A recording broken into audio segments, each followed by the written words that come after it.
Hola, buenas noches, muchas gracias por acompañarnos en nuestra sesión mensual. Estamos muy contentos de tenerlos como cada último jueves de cada mes. Vamos a dar algunos avisos. Inicialmente queremos aclarar cómo funciona el sistema de aval y puntaje para sus constancias, porque nos han preguntado bastante a través de nuestras redes. Este se realiza por trimestre por indicación de la Federación Nacional de Neonatología de México y el Consejo Mexicano de Certificación en Pediatría, sección Neonatología.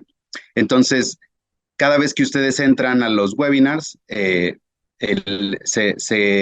documenta el tiempo de estancia, si estuvieron durante la mayor parte de la sesión y cuáles son los requisitos para obtener la constancia trimestral. Uno, pues asistir a las sesiones a través de Zoom. Necesitamos que cumplan con una asistencia mínima de por lo menos el 80% de cada sesión y que hayan asistido de manera virtual al menos 2 de las 3 sesiones de cada trimestre. Entonces, aclarando esto, ustedes van a ir recibiendo sus constancias ya con el aval y el puntaje cada trimestre. Obtuvimos 20 becas para el Congreso Nacional de Pediatría. Ya lo hicimos a través de una solicitud que quienes quisieran y en orden de llegada fue que las fuimos eh, dando a nuestros neonatólogos asociados. Entonces ya los primeros en enviar el correo seguramente ya recibieron la notificación. También continuamos con los talleres de ultrasonido pulmonar con el grupo representado por la Asociación de Neonatólogos de la Ciudad de Valle de México. En julio vamos a dar 2 talleres, uno en el Congreso Nacional de Pediatría y otro en el Congreso Internacional de Pediatría de Monterrey. Y hoy estamos muy contentos con el tema porque es algo pues de mucha vanguardia y que cada vez está más accesible para nuestra población, que es el caso de la cirugía fetal. Como todos ustedes saben, el feto como paciente ya tiene muchos años de ser concebido así. Muchos de nosotros tenemos la fortuna de tener muy buena relación y trabajar en equipo con nuestros médicos materno-fetales y muchos de ellos han ampliado sus habilidades y se han desarrollado programas de cirugía fetal. Eh, Hoy en día, tanto para el diagnóstico como para el tratamiento, hay procedimientos no invasivos e invasivos que nos ayudan a mejorar el pronóstico de nuestros pacientes.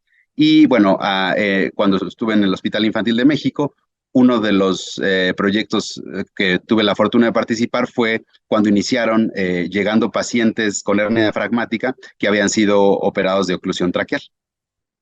Entonces, esto es muy importante y creemos que es muy importante para los neonatólogos conocer acerca del tema y empezar a hacer redes con los grupos que están haciendo cirugía fetal en México.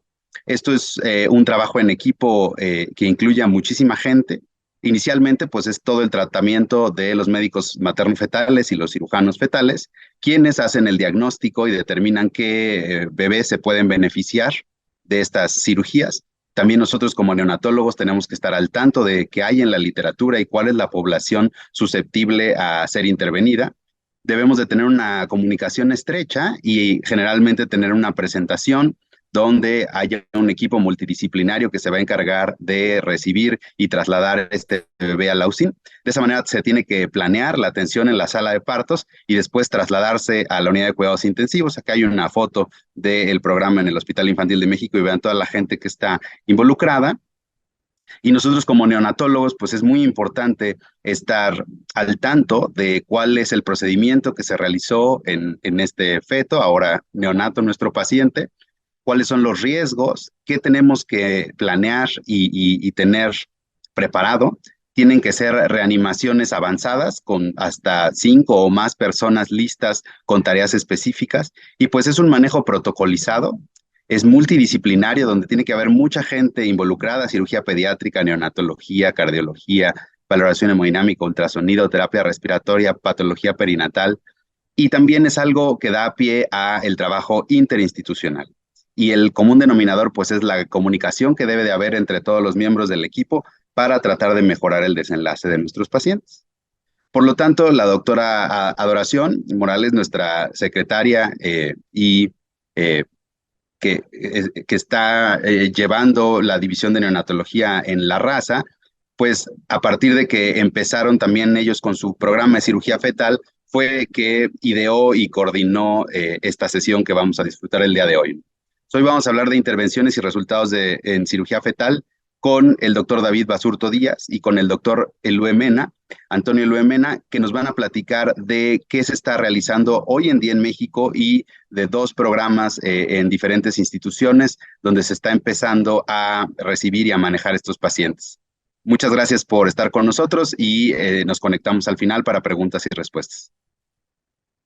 ¿Cómo están? Muy buenas noches. Pues en esta ocasión tenemos una gran oportunidad de aprendizaje y una sorpresa, pues muy, muy grande para toda el área neonatal. Tenemos a dos grandes invitados, a dos grandes ponentes mexicanos de la medicina materno-fetal y en esta ocasión pues tenemos el honor de ser eh, testigos de dos grandes pláticas que nos van a dar dos grandes expertos de medicina materno-fetal. La forma de cómo los vamos a presentar es la siguiente. Tenemos primero al doctor Antonio Helen Mena. Tiene la especialidad en ginecología y obstetricia por la Universidad Nacional Autónoma de México. Es su especialista en medicina materno-fetal por la Universidad Nacional Autónoma de México.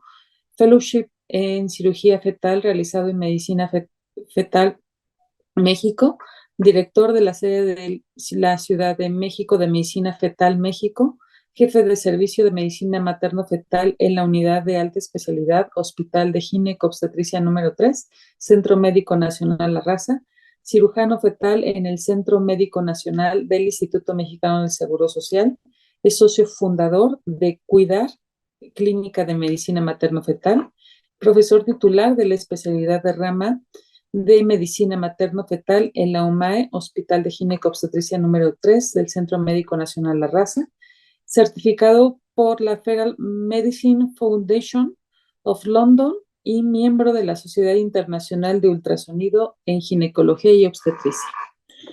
Segundo ponente tenemos al doctor David Basurto Díaz. Él es especialista en ginecología en el TEC de Monterrey. Tiene un doctorado internacional del Feral Mid PhD del Erasmus Mundus por las universidades Leuven, Bélgica, Universidad de Barcelona, España y Lomos, Suecia. Estuvo 5 años en Bélgica en el Hospital Universitario de Leuven, centro líder de cirugía fetal a nivel mundial. Su mentor fue el profesor Jean Diprest, considerado el padre de la cirugía fetal moderna. Es integrante del equipo de cirugía fetal del Instituto Nacional de Perinatología, profesor de la Universidad de Lovaina en Bélgica y TEC de Monterrey. Es revisor de las revistas Prenatal Diagnosis and Fetal Diagnosis and Therapy. Tiene múltiples publicaciones de artículos científicos en revistas de alto impacto y es coeditor del Feral Med and Sea, el primer centro privado de medicina y cirugía fetal de la Ciudad de México. Bienvenidos todos y pues adelante. Muchísimas gracias. Muchas gracias al Comité de la Asociación de Médicos Neonatólogos de la Ciudad y el Valle de México por la invitación. Soy el doctor Antonio Gelo Emena, jefe de servicio de medicina materno-fetal y de cirugía fetal del Centro Médico Nacional La Raza y también cirujano fetal en el Hospital Español de la Ciudad de México. Me han invitado a platicar acerca de las intervenciones y de los resultados en cirugía fetal y les agradezco.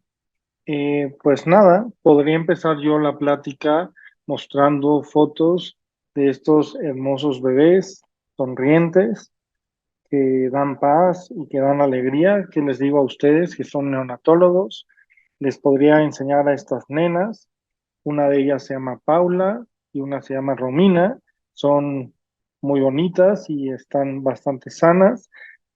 Podría también enseñarles a este otro bebé que se ve sumamente tranquilo y que está en su casa sin mayor complicación y que ese es al final el propósito de todo el equipo médico. O podría enseñarles a este bebé que tenía una malformación adenomatoidea pulmonar gigantesca que estaba haciendo hidrops y que a la mitad del embarazo parecía algo imposible salvarle y que está con su mamá y que toda la familia están muy contentos. Si yo les enseñara esas imágenes solas, podría parecer que son historias sencillas, podría parecer que esos bebés siempre estuvieron sanos, pero no fue así. Todos ellos son casos de cirugía fetal exitosos y cada uno de ellos lo iremos conociendo en esta plática y la verdad es que es algo muy, muy bonito. Uno de los puntos más importantes, y si logro convencerlos de una sola cosa, que sea esta. El feto es un paciente.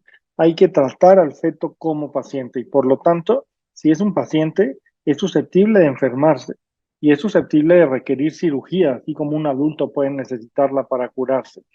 Como pueden ver en esa imagen en 4D, es increíble, estamos viendo deglutir al feto y es el mismo que un tiempo después era un recién nacido. Así que les pido que nos hagamos a la idea de eso. Es un feto, es un paciente y es susceptible de enfermarse y de requerir cirugía.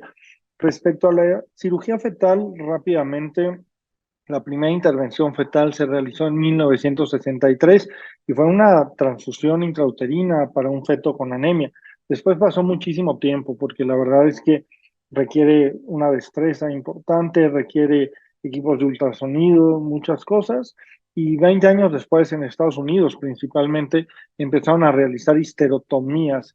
Abrían a la paciente como una incisión, como si fuera una cesárea, exponían el útero, exponían al bebé por medio de una histerotomía que cada vez se ha hecho un poco más pequeña, pero que en sus inicios eran sumamente grandes, y eso ameritaba una invasión de la unidad fetoplacentaria sumamente importante, con sus complicaciones de ruptura de membranas, de prematurez, de todo.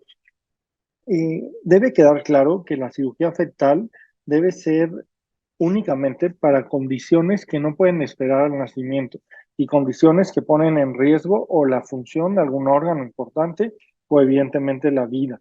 Y quiero que nos asentemos en un ejemplo, por ejemplo, en la corticoterapia prenatal. O sea, si tenemos un riesgo inminente de que un bebé nazca prematuro, aplicamos a la madre betametasona.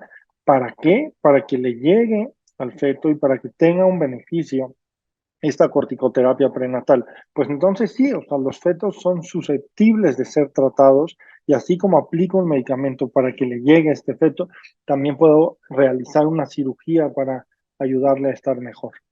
Respecto a los aspectos generales, hay que entender que para realizar cirugía fetal hay que tener un conocimiento de la patología fetal amplio, tener una guía ecográfica importante con los equipos de ultrasonido más avanzados y endoscopios fetales, de los cuales hablaremos un poco más adelante.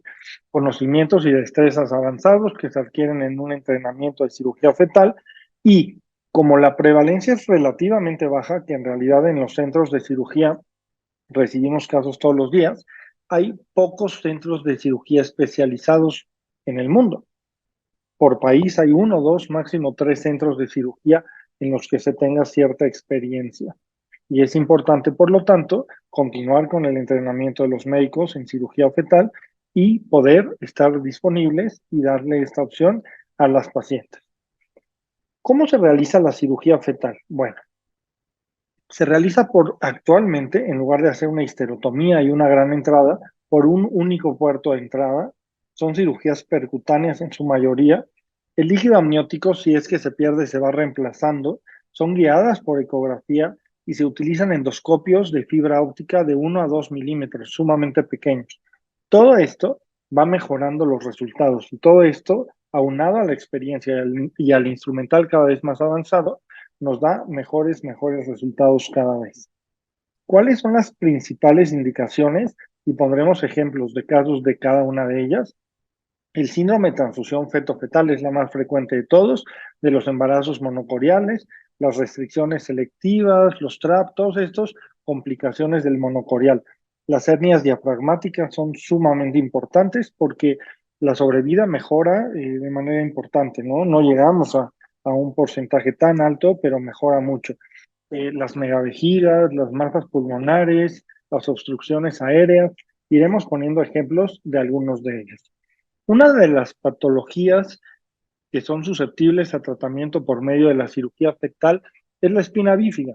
Como saben todos ustedes, una espina bífida es sumamente importante, no solo para ese feto, no solo para ese recién nacido, sino que va a tener repercusiones durante toda la vida, motrices, neurológicas, tiene la repercusión de que requiere una válvula de derivación y que muchas veces esa válvula se complica o se infecta y ahí puede fallecer el recién nacido. Respecto a cada una de las indicaciones de la cirugía fetal, yo les voy a poner un artículo que sea la evidencia científica que haya demostrado que la cirugía fetal es benéfica y que no es una improvisación y que no estamos haciendo algo como, como un experimento para aprender. Por ejemplo, en el New England Journal of Medicine en 2011 se publicó este estudio sumamente famoso que se llama MOMS Trial por sus iniciales. Fue un ensayo clínico aleatorizado en el que fetos con mielo meningocele se les realizaba aleatorización a dos grupos, cirugía fetal antes de nacer, o sea, antes de las 26 semanas, y cirugía postnatal, como se hace habitualmente.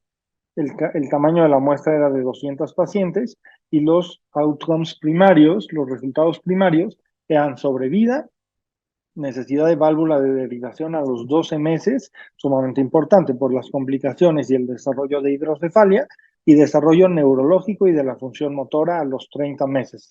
Es muy importante que sepan que los cirujanos fetales no solo queremos que sobrevivan los bebés, sino que lo hagan en las mejores condiciones posibles. Pues, ¿qué pasó en este estudio? Se detuvo.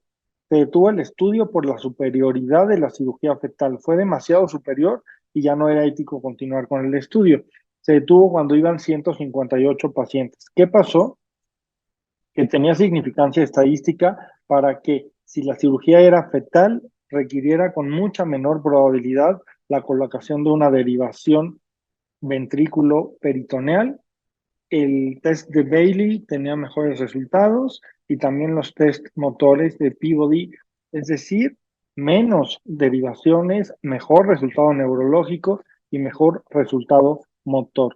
Entonces, pues tenemos todos estos beneficios de la cirugía fetal, menos derivaciones, mejor función psicomotora, eh, menos requerimiento de catéter urinario intermitente, más micciones voluntarias, caminar sin necesidad de prótesis, sumamente importante. Y la única debilidad pues, de la cirugía era una mayor tasa de partos prematuros y de bajo peso al nacer. Evidentemente, es muy importante decirlo, aún así estadísticamente el beneficio fue mejor. En el MOMS Trial hacían incisiones de hasta 4 o 5 centímetros en el útero. Actualmente estamos realizando microneurocirugía que nos apoya el equipo de neurocirugía pediátrica para realizar la reparación, pero la histerotomía cada vez es más pequeña y actualmente la hacemos de 2 centímetros. Les pondré un ejemplo. Aquí podemos ver un feto de casi 23 semanas que tiene pues aplanamiento de los frontales, se llama cráneo en limón, tiene ventriculomegalia, más de 10 milímetros en los ventrículos laterales, y el cerebelo en banana. El cerebelo se ve traccionado por el Chiari tipo 2 y que todo esto nos hace pensar que hay un defecto del tubo neural.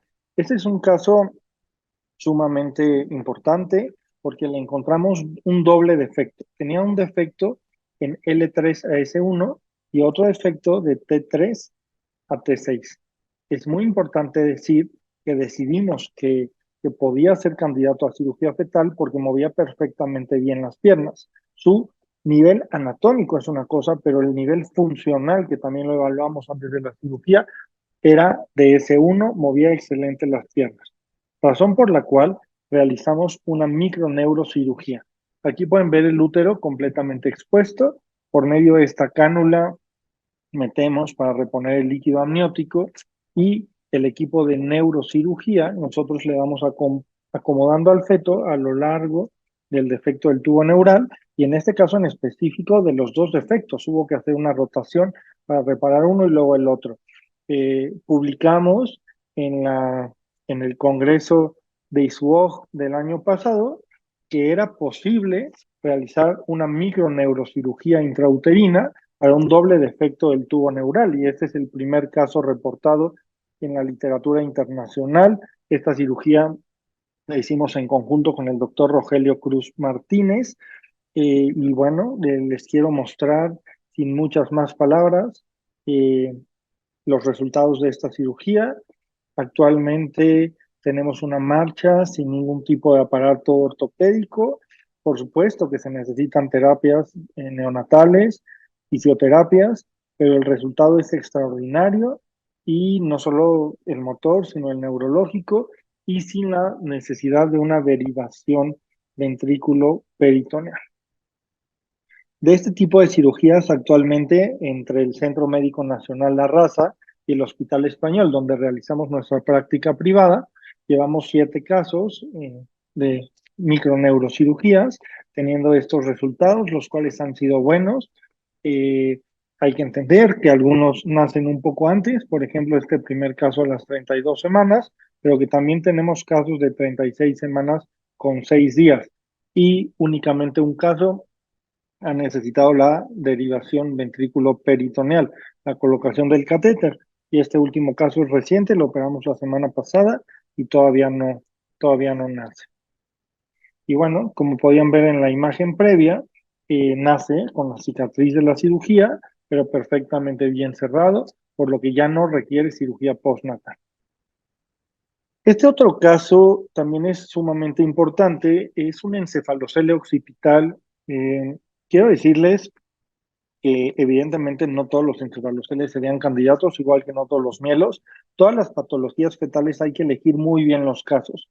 Siempre tomamos estudios invasivos de microarreglos y lo analizamos en conjunto con genética para saber que pues, no hay una alteración genética y que eso nos impida la cirugía. Aquí podemos ver los huesos frontales, el cráneo, y en el occipital podemos ver un defecto en el hueso occipital, precisamente con la salida del encefalocele occipital. Todos ustedes, como pediatras, mejor que nadie, saben lo que pasa con un encefalocele. Hicimos una resonancia magnética para comprobar lo que veíamos por ultrasonido, que se estaban herniando las meninges a través del defecto, pero que en realidad no teníamos masa encefálica todavía en una cantidad importante, por lo que consideramos que era candidato a realizar una cirugía fetal a las 26 semanas. Y pues bueno, aquí estamos todo el equipo realizando la cirugía fetal. Aquí está un poco más claro cómo se expone el encefalocele y cómo el equipo de neurocirugía pediátrica realiza la reparación del mismo. Durante el procedimiento hay que entender que se necesita un equipo multidisciplinario, evidentemente, y que son cirugías pues, que hay que realizar con mucho cuidado. Y pues bueno, con mucho gusto les puedo presentar que ustedes saben cómo nace un bebé con encefalocele y que en esta ocasión este bebé que tiene poco tiempo de haber nacido, unos 2 meses más o menos, pues prácticamente no se le ve nada más que una pequeña incisión que fue por donde se ha reparado la cirugía y utiliza la misma técnica que la neurocirugía postnatal. Y pues bueno, esta foto la he recibido en estos días. La verdad es que todo va bastante bien con el bebé y está en sus terapias de neurodesarrollo. Respecto a las masas pulmonares, también es una de las patologías susceptibles de cirugía. Uno de los artículos más representativos es este, dirigido por el doctor Rogelio Cruz, que publicó que se podía realizar un FLAFA, que es un disparo con un láser al vaso nutricio del secuestro broncopulmonar. Como saben todos ustedes, un secuestro broncopulmonar es un tumor pulmonar de tejido no funcional que tiene irrigación proveniente de la aorta, ¿no? Sistémica. Y en esta serie de 15 casos, el doctor Cruz demostró una disminución del CBR, desaparición de hidrotórax y de hidrox y aumento del volumen pulmonar 8 semanas después y sobrevida. Como pueden ver, en los 15 casos que se presentaron, las edades gestacionales al nacimiento son excelentes, 38, 38, 37, 39, 40, 39, es algo muy, muy bueno, los pesos también, pero ¿qué es lo más importante? Ustedes saben que cuando un recién nacido tiene un secuestro broncopulmonar grande o un infante, se tiene que realizar una toracotomía y una lobectomía. Bueno, con la cirugía que les voy a mostrar más adelante, que hemos realizado ya, ya no se necesita una cirugía neonatal. La cirugía fetal es la única y es curativa. En estos 15 casos, el edema fue disminuyendo conforme avanzaron los días, el IDEX fue disminuyendo conforme avanzaron los días y el hidrotórax también lo hizo de la misma manera. Aquí les presento un caso de un secuestro broncopulmonar de 25 semanas en el que vemos esta imagen hiperecogénica grande en el pulmón que desplaza el mediastino completamente y que se pueden dar cuenta cómo este corazón pues ya tiene bastantes problemas para latir. Esta es la aorta descendente y este es el vaso nutricio del secuestro, que es el que lo alimenta y es el vaso que hay que destruir en la cirugía fetal. Aquí pueden observar, pues es una cirugía bastante reciente que realizamos en el mes de mayo y por vía percutánea, únicamente con anestesia local en la mamá, introducimos esta aguja que se ve por aquí, guiada solo por ultrasonido, sin fetoscopía, y colocamos la punta de la aguja justo en el vaso nutricio. Aquí pueden ver cómo estamos disparando el láser y cómo queda esta imagen en esta parte como de una cicatriz o de un tejido fibroso donde pues ya no pasará más adelante la irrigación. Esta cirugía se pueden requerir 1 o 2 disparos o un poco más al vaso nutricio y esta cirugía al otro día, como pueden ver, es el otro día de la cirugía, está la aorta descendente y ya no se observa la irrigación del mismo. ¿Y qué pasa? Pues que va mejorando, ¿no? Una semana después ya se ve mucho más acomodado el corazón, mucho más pequeño el secuestro, mucho más grande el pulmón y les pongo una comparativa de cómo estaba el secuestro antes de la cirugía y cómo se encuentra actualmente. Pues esto es hace apenas unos días, todavía no nace, pero pues bueno, va bastante bien, ya está el corazón en su lugar, sin problemas para latir, el pulmón ya va retomando su tamaño y el secuestro pues prácticamente ya no se ve. Es importante que sepan que antes de los 2 años de vida, con controles tomográficos, se deja de ver completamente el secuestro y no requiere ningún otro tipo de intervención. Digo, por cuestiones de tiempo no les pongo los casos completos, pero este es otro feto con una malformación adenomatoidea pulmonar, con un quiste grande, se llama macroquístico, que los pulmones están bastante pequeños y que le ponemos vía percutánea un catéter de derivación tóraco-amniótica. Y entonces se vacía ese líquido del quiste que les mencioné antes y se va reduciendo el tamaño de la malformación y eso ayuda a tener un bebé recién nacido que sí va a necesitar una cirugía. En el caso de los secuestros broncopulmonares es curativa la cirugía fetal y en los casos de los MAC, de todas formas, pues más adelante se va a necesitar una cirugía, pero no es lo mismo evitar que nazca hidrópico o que hasta fallezca o la hipoplasia pulmonar a realizar una cirugía programada completamente, generalmente pues a los 3 meses de vida, como en este bebé que les he presentado el caso. Y pues bueno, es importante mencionar una de las indicaciones más frecuentes de cirugía fetal. Los embarazos monocoriales, como ustedes saben, bueno, en México en el año 2020 hubieron 1.600.000 nacimientos, de los cuales 1.6 fueron múltiples, 13.000 embarazos múltiples, 25% de los cuales monocoriales y 3.250 entonces embarazos monocoriales. Si nosotros sabemos que el 20% de los monocoriales, o sea, de los gemelos que comparten placenta, van a realizar un síndrome de transfusión, eso quiere decir que deben haber 650 casos anuales. ¿Y por qué se los digo? Porque entre todos los centros de cirugía fetal no alcanzamos a operar ni 40. Tal vez en cada centro operemos unos 10, 15 al año. Y entonces, ¿dónde están todos los demás? Pues no son diagnosticados y tristemente pues fallecen por no diagnosticarlos. De manera muy rápida, les muestro esta placenta pintada con pintura vegetal, en la que se ve un cordón, el otro, y se ve perfectamente cómo las anastomosis se conectan. Prácticamente todos los monocoriales tienen conexiones. El problema es que en el síndrome de transfusión, estas conexiones o esta circulación no está equilibrada y entonces se tiene un feto donante y un feto receptor.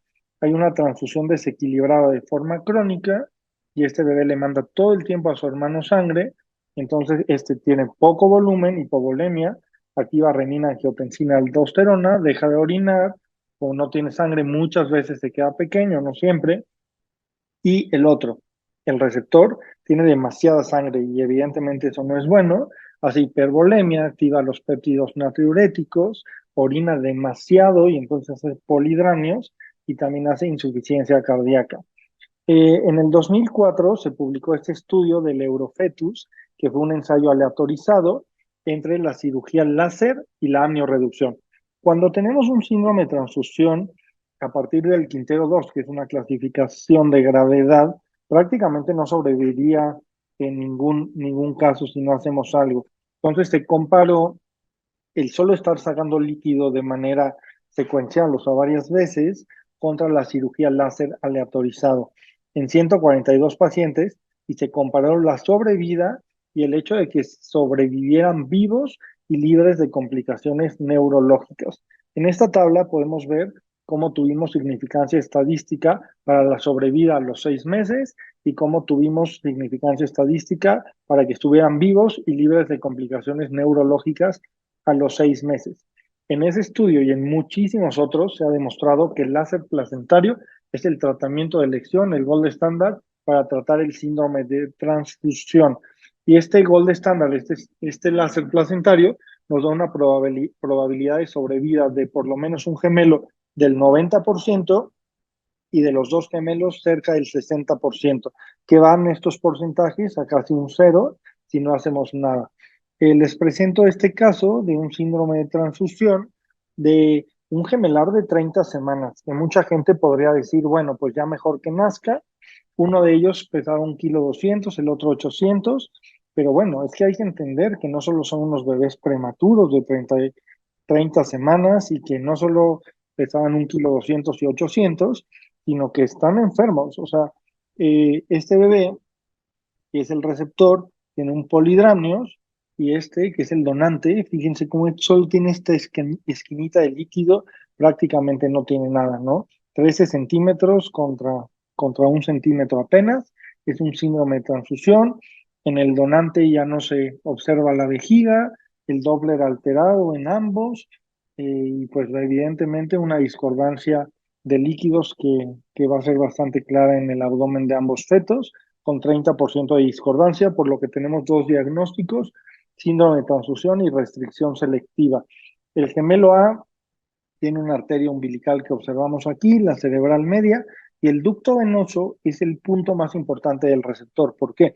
Porque como está recibiendo demasiada sangre, ya está con problemas en el corazón, ya está con ascitis, ya está hidrópico y está pulsátil su ducto y hasta aquí con unas ondas reversas que nos hablan de que no está pudiendo con la sangre de los dos prácticamente. Y el feto B, esta es la arteria umbilical que pues pasa un poco de sangre, está ausente, un poco de sangre ausente. Evidentemente esto no le daría un buen pronóstico. Pues lo que realizamos fue una cirugía fetal del láser placentario. Este es el fetoscopio con el cual lo realizamos. Fue una cirugía de 23 minutos y coagulamos 5 anastomosis. Se realiza una coagulación de las anastomosis, como pueden ver. Aquí hay una conexión de un gemelo con el otro y se realiza un disparo, como pueden ver ahí, con el láser, y eso genera que se desconecten, como si convirtiéramos en dos placentas separadas. Aquí se ve otro punto en donde ya se realizó la desconexión y primero lo hacemos de forma selectiva y después usamos una técnica de Solomon, pues haciendo alusión a la Biblia, en la que separamos completamente con una línea la placenta en dos mitades. Como pueden ver aquí en la imagen, cómo se está realizando la técnica de Solomon. Y pues bueno, esto es algo que realizamos ya de manera cotidiana, tanto en el Centro Médico Nacional de la Raza como de manera privada en el Hospital Español. Es muy importante decir que tenemos un equipo multidisciplinario sumamente importante y que este equipo multidisciplinario es totalmente necesario para obtener los mejores resultados. Y bueno, esto es respecto al gemelo A preoperatorio. Como podíamos ver, el ducto estaba con la onda a reversa y en el postquirúrgico ya estaba bastante mejor, sigue siendo un ducto pulsátil, pero ya no tiene la onda reversa. Y este es el líquido del gemelo A, que antes estaba en polidramios, hacemos un amniodrenaje y ya está normal. Y el pequeño, pues hay que darle más tiempo para que empiece a orinar, pero en este caso tuvimos una respuesta muy buena, ya que la arteria umbilical del pequeño, que antes se encontraba completamente ausente, ahora va bastante bien. Es importante decir que el síndrome de transfusión tiene estas sobrevidas que les dije, pero la restricción selectiva no siempre tiene tan buenos resultados, especialmente para el pequeño, porque el problema es la repartición de las placentas y no tanto las anastomosis. Entonces, siempre deberá ser evaluado por un equipo de cirugía fetal.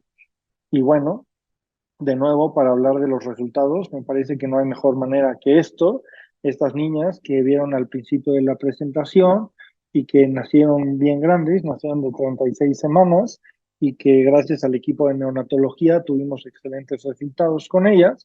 Nada que ver que si hubieran nacido de 1,2 kg o de 800 y con problemas cardíacos cada una de ellas, ¿no?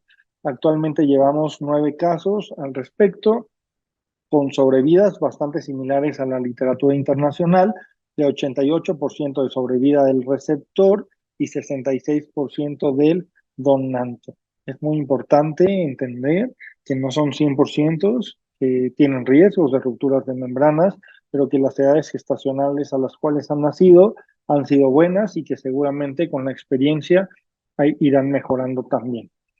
Y bueno, por cuestiones de tiempo les presentaré un caso más acerca de la anemia fetal.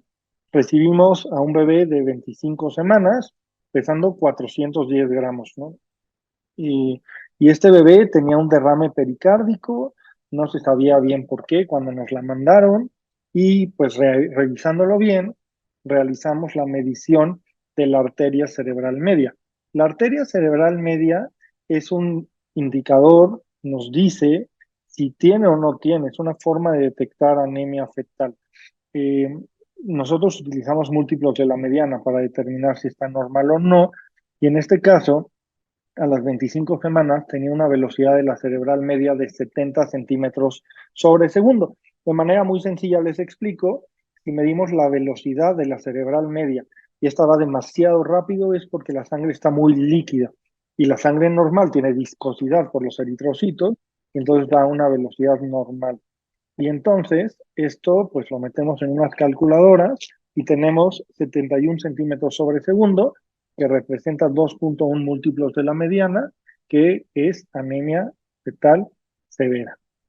La evaluación la realizó el equipo de ecocardiografía fetal, encontrando pues que ya teníamos derrame pericárdico y empezaba a tener una disfunción cardíaca, por lo que había que realizar algo por este bebé.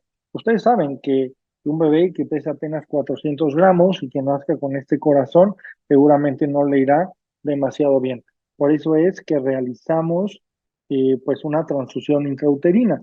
Tenemos calculadoras por parte de nuestro grupo de Medicina Fetal México, en el que introducimos las semanas de gestación, el hematocrito observado, realizamos una cordocentesis para confirmar la anemia y después con este hematocrito observado, ponemos el hematocrito observado, el hematocrito del donante y el deseado, ¿no? Siempre utilizamos paquetes globulares concentrados a 80% de hematocrito, 70% de hematocrito, para en un volumen muy bajo poder poner una gran cantidad de eritrocitos, ¿no?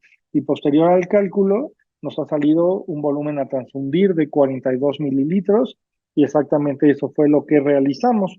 Y aquí se puede ver la aguja percutánea, también guiada por ultrasonido, y cómo se conecta el sistema y se realiza una transfusión intrauterina. Aquí pueden ver la aguja en el cordón umbilical y podemos observar cómo está pasando aquí el flujo de la sangre a través del cordón.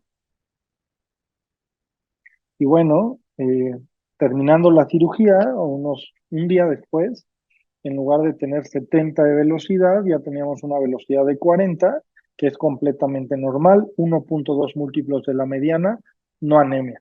¿Y qué pasó en el seguimiento? Pues una semana después ya prácticamente no tenía derrame pericárdico, ya no es significativo, la velocidad seguía normal y pues bueno, entonces el resultado fue este. En lugar de tener a un bebé que nacía de 400 gramos, anémico, insuficiente cardíaco, tuvimos un bebé de 38 semanas de gestación, que es sumamente importante, con un peso de 2,240, un capurro de 38 y un Apgar de 9,9, que se ha ido con su familia unos 3 días después del nacimiento. Y bueno, este es el bebé ya un poco más grande. Las mamás felizmente nos llenan el celular de fotos de sus bebés conforme van creciendo. Y bueno, hemos tenido eh, pues hasta el momento cuatro transfusiones intrauterinas. Siempre hay que decir que la cirugía fetal puede llegar a tener sus complicaciones. En esta cuarta transfusión, posterior al procedimiento que parecía perfecto, durante la tarde se presentó pues una muerte fetal intrauterina, seguramente por una trombosis de la vena umbilical. Y pues bueno, siempre hay que decir que los resultados son favorables, conviene hacer la cirugía fetal, pero que también existen complicaciones y así hay que explicarlo a las familias. Por último, quiero mencionar pues que todo se trata del trabajo en equipo, el talento gana partidos, pero el trabajo en equipo gana campeonatos. Este es parte del equipo, el doctor Iván Gutiérrez, con quien realizo todas las cirugías, la doctora Alejandra Márquez, que se dedica a la ecocardiografía fetal, y la doctora Carmen Julia Gaona, que realiza las neurosonografías fetales. Pues sin más que comentar, me quedaré con ustedes para la sesión de preguntas. Les agradezco de nuevo la invitación. Estamos para servirles por contacto por Instagram o por vía telefónica. Quiero comentarles que tenemos pues el Centro de Cirugía Fetal en el Centro Médico Nacional de la Raza para las pacientes que tengan derecho a audiencia del IMSS y en el Hospital Español para las pacientes privadas, pero que además, en caso de que se trate de una familia de bajos recursos, recibimos apoyo de la Fundación del Hospital para poder realizar las cirugías y que no se quede ninguna familia y ningún bebé sin el beneficio de la cirugía fetal. Pues muchas gracias por su atención y por la invitación. Hola, muy buenos días a todos. Primero que nada, quiero agradecer al comité organizador por esta invitación para poderles hablarles de este tema que me apasiona, que es la hernia diafragmática congénita. En estos 30 minutos vamos a tratar de abarcar gran parte de la perspectiva de un médico y cirujano fetal para que todos podamos ponernos en contexto y hablar el mismo idioma acerca de esta enfermedad. Primero que nada, algo muy general es que desde hace muchos años, en 1991, el padre de la cirugía fetal, el doctor Michael Harrison, quienes ven aquí en esta fotografía, nos dijo que se deberían de cumplir ciertos criterios para poder operar un feto. El primero es que el diagnóstico, por las herramientas que tenemos en vida fetal, tiene que ser certero. La historia natural de la enfermedad debe de ser predecible. El tratamiento no puede esperar, y es aquí donde preguntan normalmente la mayoría de los pacientes: oye, David, ¿podemos operar un labio y paladar hendido? Pues técnicamente pudiéramos operarlo, ¿sí? No sería algo difícil. El problema es que estos bebés tienen un resultado espectacular al nacimiento y esto lo someteríamos a la morbilidad que puede tener una terapia fetal, por lo cual, en este caso, únicamente al día de hoy operamos fetos en los cuales sabemos si esperamos, sería peor el pronóstico a si intervenimos in útero. Siempre debe de haber evidencia experimental, y me gusta hacer mucho hincapié, porque la realidad, vivimos hoy en el 2023 y ofrecer a una pobre madre que tiene un feto con una malformación terapias alternativas que no han sido probadas y que no tienen ninguna evidencia científica, realmente no es ético. No estamos para andar experimentando en humanos ya en estas épocas. Y por último, toda terapia fetal tiene que ser ofrecida por equipos multidisciplinarios que trabajen bajo protocolos muy estrictos. Esto debería de ser así, no debería de haber cirujanos fetales regados por todos los lugares del mundo si no se trabaja en realmente un centro donde se vaya a establecer un equipo multidisciplinario de terapia fetal. Estas son la gran mayoría de las indicaciones que tenemos para cirugía fetal, y pueden ver que es una diapositiva bastante cargada y pudieran decir, bueno, pues son realmente, pues operan muchas cosas, pero los que tienen nivel 1 de evidencia científica únicamente son 4. El láser para gemelos monocoriales en un síndrome de transfusión feto-fetal, una espina bífida, la transfusión para un feto con anemia, y la colocación de balón para hernia diafragmática, que es de la que vamos a hablar el día de hoy. Únicamente en estas 4, nivel 1 de evidencia científica, en estas no debería de estar a debate si la cirugía fetal es una opción real o no. Esto todos ustedes lo saben perfectamente, pero la patofisiología de esta enfermedad es que desde el periodo embrionario, pues hay un hueco, la hernia en el diafragma, por lo cual asciende el contenido abdominal que va a comprimir los pulmones que se encuentran en desarrollo. Estos pulmones, además de tener menos números de vías aéreas, van a tener una remodelación vascular, van a tener menos número y también van a ser anormales los vasos que siempre en el desarrollo del árbol bronquial viajan en paralelo o se forman en paralelo con este árbol. Entonces, va a haber una hipoplasia pulmonar, va a haber una remodelación vascular, va a haber también una hipertrofia ventricular derecha y todo esto se va a traducir a una insuficiencia respiratoria y una hipertensión pulmonar que es letal en el 30% de las hernias diafragmáticas si las pusiéramos todos en una canasta a nivel mundial. Sabemos que estos números distan mucho de lo que tenemos aquí en Latinoamérica, sin embargo, esto es lo que encontramos en la gran mayoría de los centros de todo el mundo. Así es como se ve una hernia diafragmática por ultrasonido en el tercer trimestre. Aquí lo que estamos viendo es un corte axial a nivel de las 4 cámaras. Este es un corte básico para nosotros. Y aquí lo que estoy viendo es esta estructura anecoica, que es el estómago que se encuentra herniado.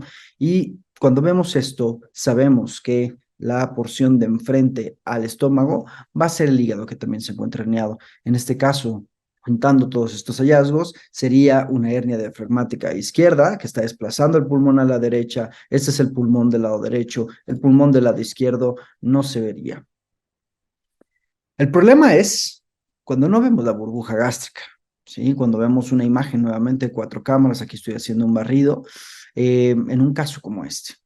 Aquí, efectivamente, vemos el corazón que se encuentra desplazado, pero no vemos la burbuja gástrica, por lo cual estamos hablando que esta es una hernia diafragmática sin herniación del estómago y tendremos que hacer una evaluación mucho más detallada para ver si una porción del hígado se encuentra herniada o no.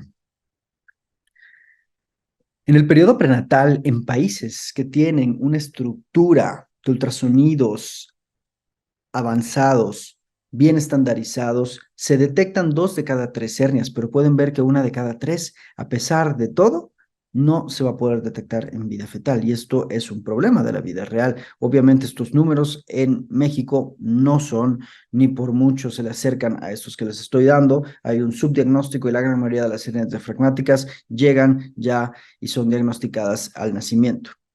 Siempre ante una hernia tenemos que hacer una evaluación de pies a cabeza de este feto para descartar cualquier otra anomalía que pudiera presentarse en el 40% de los casos. Los más frecuentes son anomalías cardíacas, pero puede haber anomalías prácticamente en cualquier parte. También siempre tenemos que ofrecer un estudio genético. Nosotros recomendamos hacer microarreglos, ya que hay estudios de nuestro grupo en Bélgica que nos dicen que pudiera haber hasta un 8% extra de detección que se nos pudieran llegar a pasar por un cariotipo. A pesar de que lo que hagamos y que hagamos las cosas bien, que le ofrezcamos inclusive una resonancia magnética para descartar malformaciones, unos microarreglos, etcétera, etcétera, va a haber un 5% de hernias diafragmáticas en las cuales al nacimiento les detectemos algo más, ¿sí? Y que no habíamos podido ver en vida fetal. Así es que este número siempre hay que tenerlo en la cabeza, decirse a los papás, porque realmente esto puede llegar a suceder y no es tan infrecuente como ustedes lo pudieran llegar a imaginar. En vida fetal, esta patología no nos debe de preocupar y le decimos a los padres que in útero prácticamente el bebé no tiene problemas. El problema ya viene cuando es al nacimiento y va a necesitar respirar. Los invito a que busquen estos papers de la doctora Francesca Russo y del doctor Jean Deprez, que es de nuestro grupo en Bélgica. El primero nos dice cómo hacer un protocolo estandarizado para medición y para ponernos en contexto y hablar el mismo idioma en la hernia diafragmática. Y el segundo es, ¿qué le debemos decir a los padres que tienen un feto con hernia diafragmática? Estas herramientas que ven en amarillo y en rojo son las que utilizamos para dar un diagnóstico y poder darle una consejería a estos papás. El primero es la medición del área del pulmón contralateral al defecto. Es decir, si tengo una hernia diafragmática izquierda, voy a medir el pulmón del lado derecho. Y la segunda herramienta es la presencia o ausencia del hígado en el tórax. Básicamente, si el hígado se encuentra herniado o no. Y por último, tenemos la presencia del estómago a nivel de las 4 cámaras. Con estas herramientas nosotros podemos dar una consejería individualizada. Hay papers acerca de estos marcadores, todos están validados por múltiples centros, realmente es lo que utilizamos al día de hoy. Nuevamente, aquí tenemos otro caso de una hernia diafragmática y pues bueno, aquí lo que vemos nuevamente es esta estructura anacoica que es el estómago. Adelante del estómago vamos a ver el hígado, el corazón se encuentra desplazado hacia la derecha y aquí se ve perfectamente el pulmón del lado derecho que es el que fuéramos a medir. Esto que pareciera pulmón no lo es, son asas intestinales y contenido abdominal. Y esa es la herramienta principal.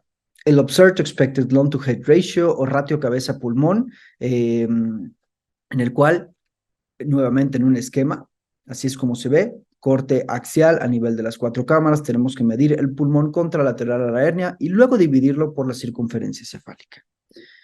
Sin embargo, tenemos que poner los datos en nuestra calculadora y el ejercicio real es, medimos el pulmón de nuestro feto con una hernia y lo vamos a dividir en lo que debería de tener un feto de la misma edad gestacional, pero con sus pulmones perfectamente normales. Cuando hacemos nosotros ese ejercicio, nuestro bebé con hernia diafragmática tiene únicamente un 25% de ratio cabeza-pulmón, quiere decir que tiene una hipoplasia pulmonar severa. Sabemos que la predicción o la agudeza de este marcador mejora en centros que tienen alto volumen de hernias diafragmáticas, más de 14 hernias al año. Entonces, realmente recomendamos que estas mediciones las hagan expertos en la materia.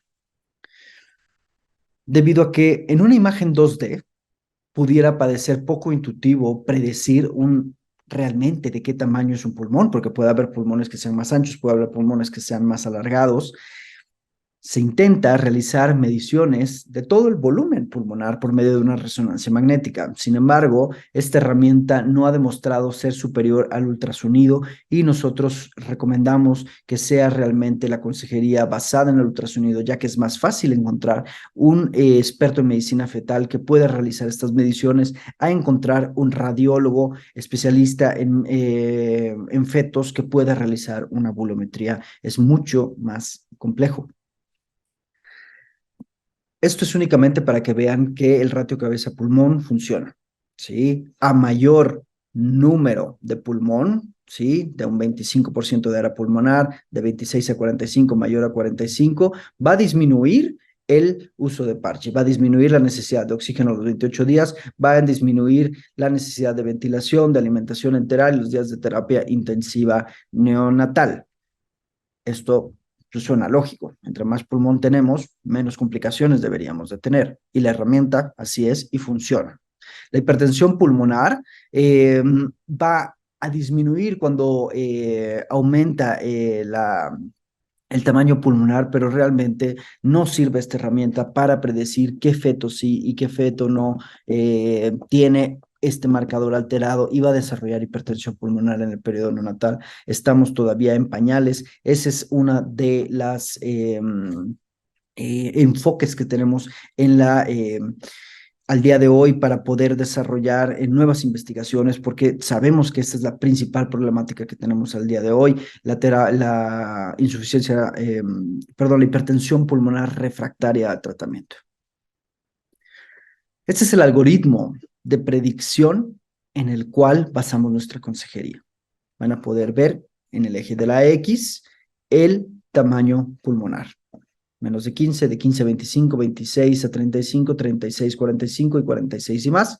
Afortunadamente, entre menor sea el tamaño pulmonar, más raras van a ser las hernias. Es decir, la propia naturaleza nos ayuda y casi la gran mayoría tiene mejor pronóstico. Quiero que vean la sobrevida. En blanco, los que no tienen herniación hepática, y en azul, los que sí tienen herniación hepática. Pueden ver que realmente la herniación hepática influye en la sobrevida. Pero en las hernias severas, por debajo de 25% de ratio cabeza-pulmón, únicamente sobrevive alrededor del 15 al 20%. En las hernias moderadas sobrevive alrededor del 50% y alrededor del 80 al 90% sobreviven en las hernias leves. Obviamente estos son números de centros europeos y también son números que reflejan la realidad en la gran mayoría del mundo. Sin embargo, quiero que lo comparen con esta serie publicada en Latinoamérica por el doctor Rogelio Cruz Martínez, que realmente yo creo que los números no son esos y son un poco por arriba. Las hernias severas, nos dice Rogelio, que no sobrevive prácticamente ninguna. En las hernias moderadas sobrevive la mitad de lo que sobrevive en otros lados del mundo. Y en las hernias leves sí empieza a mejorar el pronóstico, sin embargo, dista mucho de lo óptimo. Realmente en esta serie sabemos que los fetos no se manejaron de manera estandarizada, que no nacieron en el mismo lugar, no se les dio el mismo tipo de seguimiento, entonces realmente el manejo postnatal es subóptimo, por lo cual estos números deberían de ser un poco más elevados. Siempre me gusta mostrar esta diapositiva para mostrarles que no importa si un feto nace en Bélgica, Canadá, Holanda, Francia, Argentina, inclusive algunos hospitales de Chile, o el pronóstico es más o menos el mismo, ¿sí? Varía ligeramente algunos puntos porcentuales. Inclusive en el INPER, sacando números hace un par de meses, tenemos un 45% de sobrevida. Y esto estamos hablando que aquí en México, en un lugar como en el INPER, obviamente las hernias que son diagnosticadas en vida fetal son normalmente las hernias que tienen mayor tamaño porque son las más fáciles de ver, que son las que tienen menor pronóstico. Y aún así estamos muy, muy, muy por arriba de esta serie reportada por el doctor Rogelio Cruz Martínez. Esto es historia, pero únicamente para mostrarles todas las cosas que se han hecho. El doctor Michael Harrison, desde hace muchos años, intentó hacer una reparación anatómica en vida fetal del diafragma, una laparotomía a la mamá, exponer el útero, hacer una histerotomía, exponer el costado del feto y trabajar directamente ahí como lo hacen los cirujanos pediatras. Esto, por más loco que suene, se llevó a un estudio randomizado. No funcionó. Y la razón por la cual no funcionó es que la gran mayoría de las hernias diafragmáticas severas y moderadas que pudieran llegar a requerir una intervención in útero tienen herniación hepática. Y en ese momento no tenían ellos herramientas para poder diagnosticar con mucha agudeza qué feto sí tenía herniación hepática, igual no. Y cuando hacían esta reparación en estos fetos que casi todos tenían herniación hepática, al momento de bajar el hígado a la cavidad abdominal, se hacía un kinking, una compresión del ductus venoso, que es una estructura crucial para el feto, por lo cual estos fetos morían. Debido a esta terapia fallida y a que existe otra patología en la cual los fetos tienen unos pulmones masivamente grandes, lo cual es la atresia laringia o el caos por sus siglas en inglés, algunos autores dijeron, oigan, pues debe de haber algo por lo cual estos fetos tengan estos pulmones masivos, ¿sí? Y si tienen una obstrucción en la tráquea, pues vamos a intentar obstruir a un feto con una hernia diafragmática a la tráquea utilizando clips o utilizando suturas y ver qué es lo que pasa. Y realmente veían que sí, el pulmón crecía, pero crecía a costa de ¿qué? A costa de complicaciones muy graves que pudieran ustedes imaginarse al poner este tipo de instrumentos en la tráquea de un feto. Nuestro grupo, del doctor Jan Deprez, quien es mi mentor y mi maestro en cirugía fetal, se les ocurrió la idea de poder hacer un tratamiento de mínima invasión.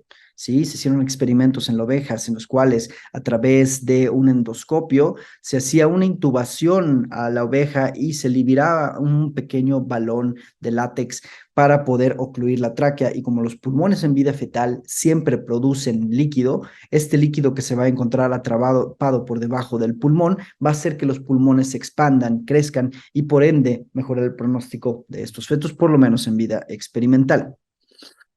Esto es únicamente para ponerlos en contexto de todo el esfuerzo que lleva a realizar un estudio randomizado para una enfermedad tan rara como la hernia diafragmática. Desde la primera oclusión traqueal en Europa que se realizó en 2002, prácticamente tuvieron que pasar 20 años para que se publicara en el New England Journal of Medicine este estudio randomizado en el cual ya la terapia para la hernia diafragmática deja de ser una terapia experimental. Esta foto es del 2002, es una foto histórica, aunque se publicó en el 2010 en Prenatal Diagnosis. Es la primera oclusión traqueal que se realizó en Europa y fue de manera exitosa. Jan Deprez, el doctor Eduard Gratacos y el doctor Kypros Nicolaides son los que se encuentran en este procedimiento.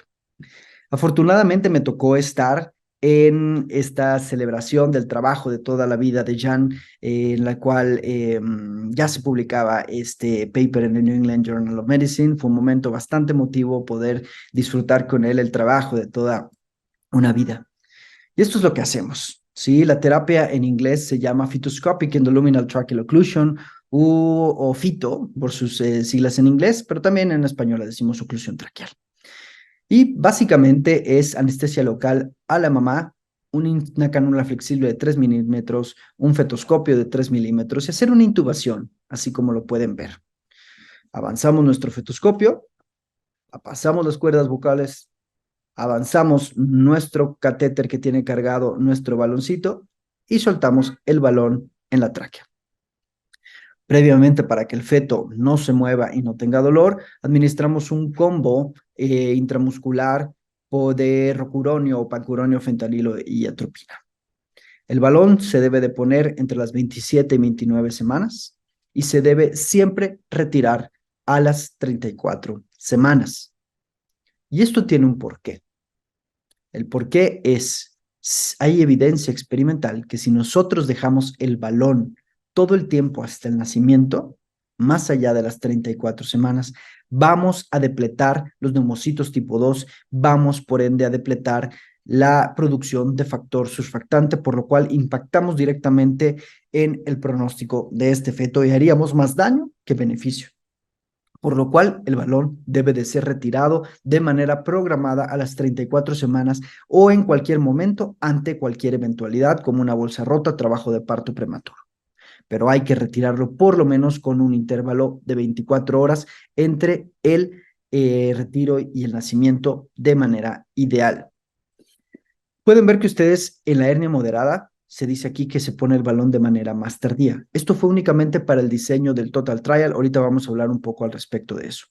Así es como se ve el montaje de los instrumentos para esta cirugía fetal. Aquí pueden ver el catéter con el pequeño baloncito. Aquí estamos poniendo todas las cosas que necesitamos montar en nuestro fetoscopio por cualquier eventualidad, para posteriormente pasar ya a la mesa quirúrgica, tener todo estéril, hacer un rastreo por ultrasonido, anestesia local con gilocaína para poder después colocar nuestro punzón, que es lo que están ustedes viendo ahí, y por último ya tener nuestra visión tanto por ultrasonido, como pueden ver la entrada del trocar que se tiene que dirigir hacia la punta de la nariz. Tenemos que ser muy precisos, obviamente, si no perforaríamos con este punzón al feto. Y por último, ya es como se ve la visión endoscópica. Pueden ver el balón ya se encuentra inflado, se encuentra dentro de la tráquea y lo vamos a soltar justo por debajo de las cuerdas vocales. Ahí vamos a hacer una pequeña tracción y el baloncito se libera y pueden ver que cuando alejamos nuestro fetoscopio se encuentra perfectamente bien localizado. Ahí veíamos las cuerdas, luego vemos el epiglotis, ya vemos el rafe y ya estamos saliendo. Vemos aquí la lengua de nuestro feto y por último ya estamos en la cavidad amniótica. ¿Cuáles son los números? Pues bueno, en el Total Trial quiero que se enfoquen en esta gráfica de la derecha, se mejoró la supervivencia de un 15% a un 40%, lo cual fue estadísticamente significativo y estamos muy contentos de mostrar estos números. Sin embargo, en la hernia diafragmática moderada únicamente se aumentó de un 50 a un 63%, lo cual no alcanzó la significancia estadística, pero esto tiene un porqué. El porqué es, en las hernias diafragmáticas moderadas, como estas tenían mejor pronóstico, se le tenía miedo a la prematuridad que pudiera causar la cirugía fetal. Entonces, se intentó poner el balón un poco más cercano a término para disminuir la prematuridad y estos iban a tener menos tiempo el balón, pero pues como tenían mejor pronóstico dijeron, bueno, esperemos que con esto sea suficiente. Y quiero que comparen el tamaño del crecimiento pulmonar cuando se pone el balón de manera temprana y se deja a este bebé tener más tiempo el balón para que crezca, a cuando se pone de manera tardía. Así es que realmente este resultado de un 13% de aumento en la supervivencia es únicamente a costa de que en el trial no se dejó funcionar el balón por el tiempo que debería. Sí, esto ya hay modelos matemáticos que nos muestran que la terapia es eficaz sin importar la hipoplasia pulmonar o la severidad de la hernia y deberíamos estar poniendo balones tanto en hernias severas y en moderadas, pero antes de las 30 semanas, idealmente. Todo lo que habíamos hablado en hernias izquierdas, ahorita les voy a mostrar estos números de este trabajo que publicamos en la revista Ultrasound hace ya un par de años. Este es un estudio multicéntrico muy grande en hernia diafragmática derecha, una N de 214, lo cual es bastante espectacular, yo creo, para hernias derechas. Y se compararon manejo expectante, sí, que quiero que vean ustedes aquí la sobrevida que hay con los puntos de corte utilizando la herramienta que es el área pulmonar. En la hernia derecha no podemos utilizar la presencia de herniación hepática, ya que todas tienen herniación hepática prácticamente. No nos sirve como predictor y nos queda únicamente el tamaño pulmonar. En la hernia derecha, el punto de corte para decir quién tiene hipoplasia severa y quién no es 45% o era 45% antes de realizar este estudio y pueden ver que el pronóstico salta de un 15% a un 61%. Esto es manejo expectante. En este paper nos dimos cuenta que el punto de corte lo deberíamos de ajustar un poquito más, un 50%, pero bueno, no me voy a poner a hacer mucho énfasis en eso. Y por último, aquí lo que vemos es, comparamos el manejo expectante, la supervivencia de un 15%, con la oclusión traqueal en azul. Y vimos que nosotros podemos mejorar la supervivencia de estos fetos con una hernia diafragmática derecha realmente de manera significativa, por lo cual deberíamos estar ofreciendo también oclusión traqueal en hernias derechas. ¿Cuál es el mejor momento para el nacimiento? Disculpen la calidad de las imágenes, pero estas son la calidad original que se encuentran cuando se descargan estas imágenes de este paper. Este es un paper del grupo francés de la doctora Alexandra Benaki. Cuando se comparan el nacer a término contra nacer pretérmino, pues obviamente es lógicamente que es obvio que nacer pretérmino es peor. Pero se pone interesante cuando comparamos nacer a término, cuando entre las 37 y 39, que es en verde, que es la mejor supervivencia que pueden ver en la gráfica, contra un 39-41 semanas, que es decir, dejarlos más de las 39 semanas, disminuye ligeramente la supervivencia, por lo cual nosotros recomendamos que estos bebés deben de nacer entre las 37 y 39 semanas. Estoy en un foro de neonatólogos y yo creo que ustedes han de estar pensando, bueno, David, perfecto, suena muy interesante ocluir la tráquea con un balón, pero esto es en un feto y esto es a costa de qué. Y bueno, vamos a hablar un poquito de complicaciones. Hay algunos papers de complicaciones, pero la verdad es que son bastante pocos y bastante escuetos. Estamos por publicar esta serie que les voy a mostrar ahorita. Vamos a intentar la revista Lancet, espero que tengamos suerte. El balón se pone en la tráquea del feto, ¿sí? Este balón, lógicamente, o lo más seguro, es que ensancharía la tráquea de nuestro feto, ¿sí? Además, este balón fue diseñado con otro propósito. Este balón fue diseñado para oclusión vascular intracraneal, por lo cual tiene un pequeño componente metálico para su uso en el cráneo de un adulto. Entonces, por eso, para poder verlo por una radiografía o por fluoroscopía. Sin embargo, nuestros neonatólogos en Leuven que han puesto más de 200 balones, perdón, nuestros cirujanos fetales que han puesto más de 200 balones en periodo neonatal, algunas veces se han visto remanentes de este balón ya en el periodo postnatal, pero pues no sabemos realmente con qué frecuencia es esto, a costa de qué es, etcétera, etcétera. Entonces, quiero que vean aquí, para un retiro de balón, se punciona el baloncito y pueden ver que este pequeño bolita metálica va a ir hacia caudal, es decir, va a ir hacia las vías aéreas. Nosotros intuíamos que en la gran mayoría se expulsa, pero no sabemos realmente con qué frecuencia pasa esto. Bueno, y lo primero que hicimos en esta serie extraordinariamente grande de casi 300 oclusiones traqueales en diferentes centros, vamos a comparar en azul oclusión traqueal a 3 niveles en la tráquea, ¿sí? A la entrada de la cavidad torácica, a la distancia entre la cavidad torácica y la carina y arriba de la carina. Entonces podemos ver que en azul son las oclusiones traqueales y en rojo fetos con hernia diafragmática, pero que no recibieron un balón. Y efectivamente pueden ver que se aumenta el diámetro en todos los niveles de la tráquea, por lo cual podemos decir pues que efectivamente estamos causando una traqueomegalia. Pero, ¿qué tan severa pudiera ser esta traqueomegalia? Bueno, lo siguiente que hicimos fue buscar traqueomalacia. Sí, ahí pueden ver 287 oclusiones traqueales. Y definimos traqueomalacia de 3 maneras. Cualquier definición de traqueomalacia, es decir, que en el expediente médico a alguien se le haya ocurrido poner traqueomalacia o indicios de traqueomalacia, suspicacia de traqueomalacia, lo que ustedes quieran, por cualquier definición, ¿sí? O traqueomalacia que estuviera evidenciada por una broncoscopía o por la combinación de ambos. Esas eran las 3 combinaciones que teníamos. Entonces, si incluimos la escopeta y cualquier definición de traqueomalacia, el 6% de toda nuestra corte se refirió como que tenía traqueomalacia en el periodo neonatal. Esto fue estadísticamente significativo contra un 1.4% de aquellas hernias que no tuvieron un balón.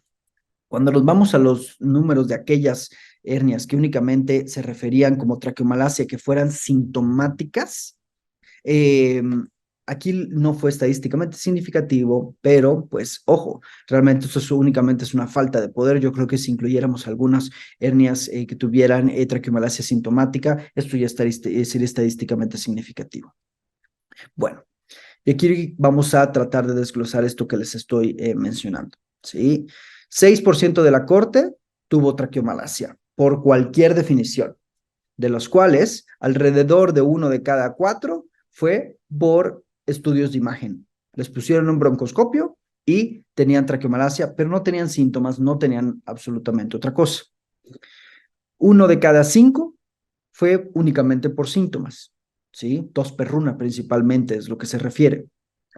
Y la otra mitad de los casos, 9 de 18 casos que tuvieron traqueomalacia, fue por una combinación de ambos. Se resolvió la traqueomalacia en aquellos que fueron sintomáticos en 10 de 13 fetos. ¿Sí? Pueden ver que el seguimiento fue a largo plazo, una mediana de 55 meses. Pero hubieron 3 fetos de los 13 que eran sintomáticos de toda la cohorte de oclusiones traqueales en los cuales los síntomas nunca se resolvieron. Uno, yo creo que eran bastante aceptables, era una tos que mejoró pero que nunca se resolvió, pero luego teníamos otros 2 que sí tenían problemas severos, tenían traqueostomía y eran CPAP dependientes.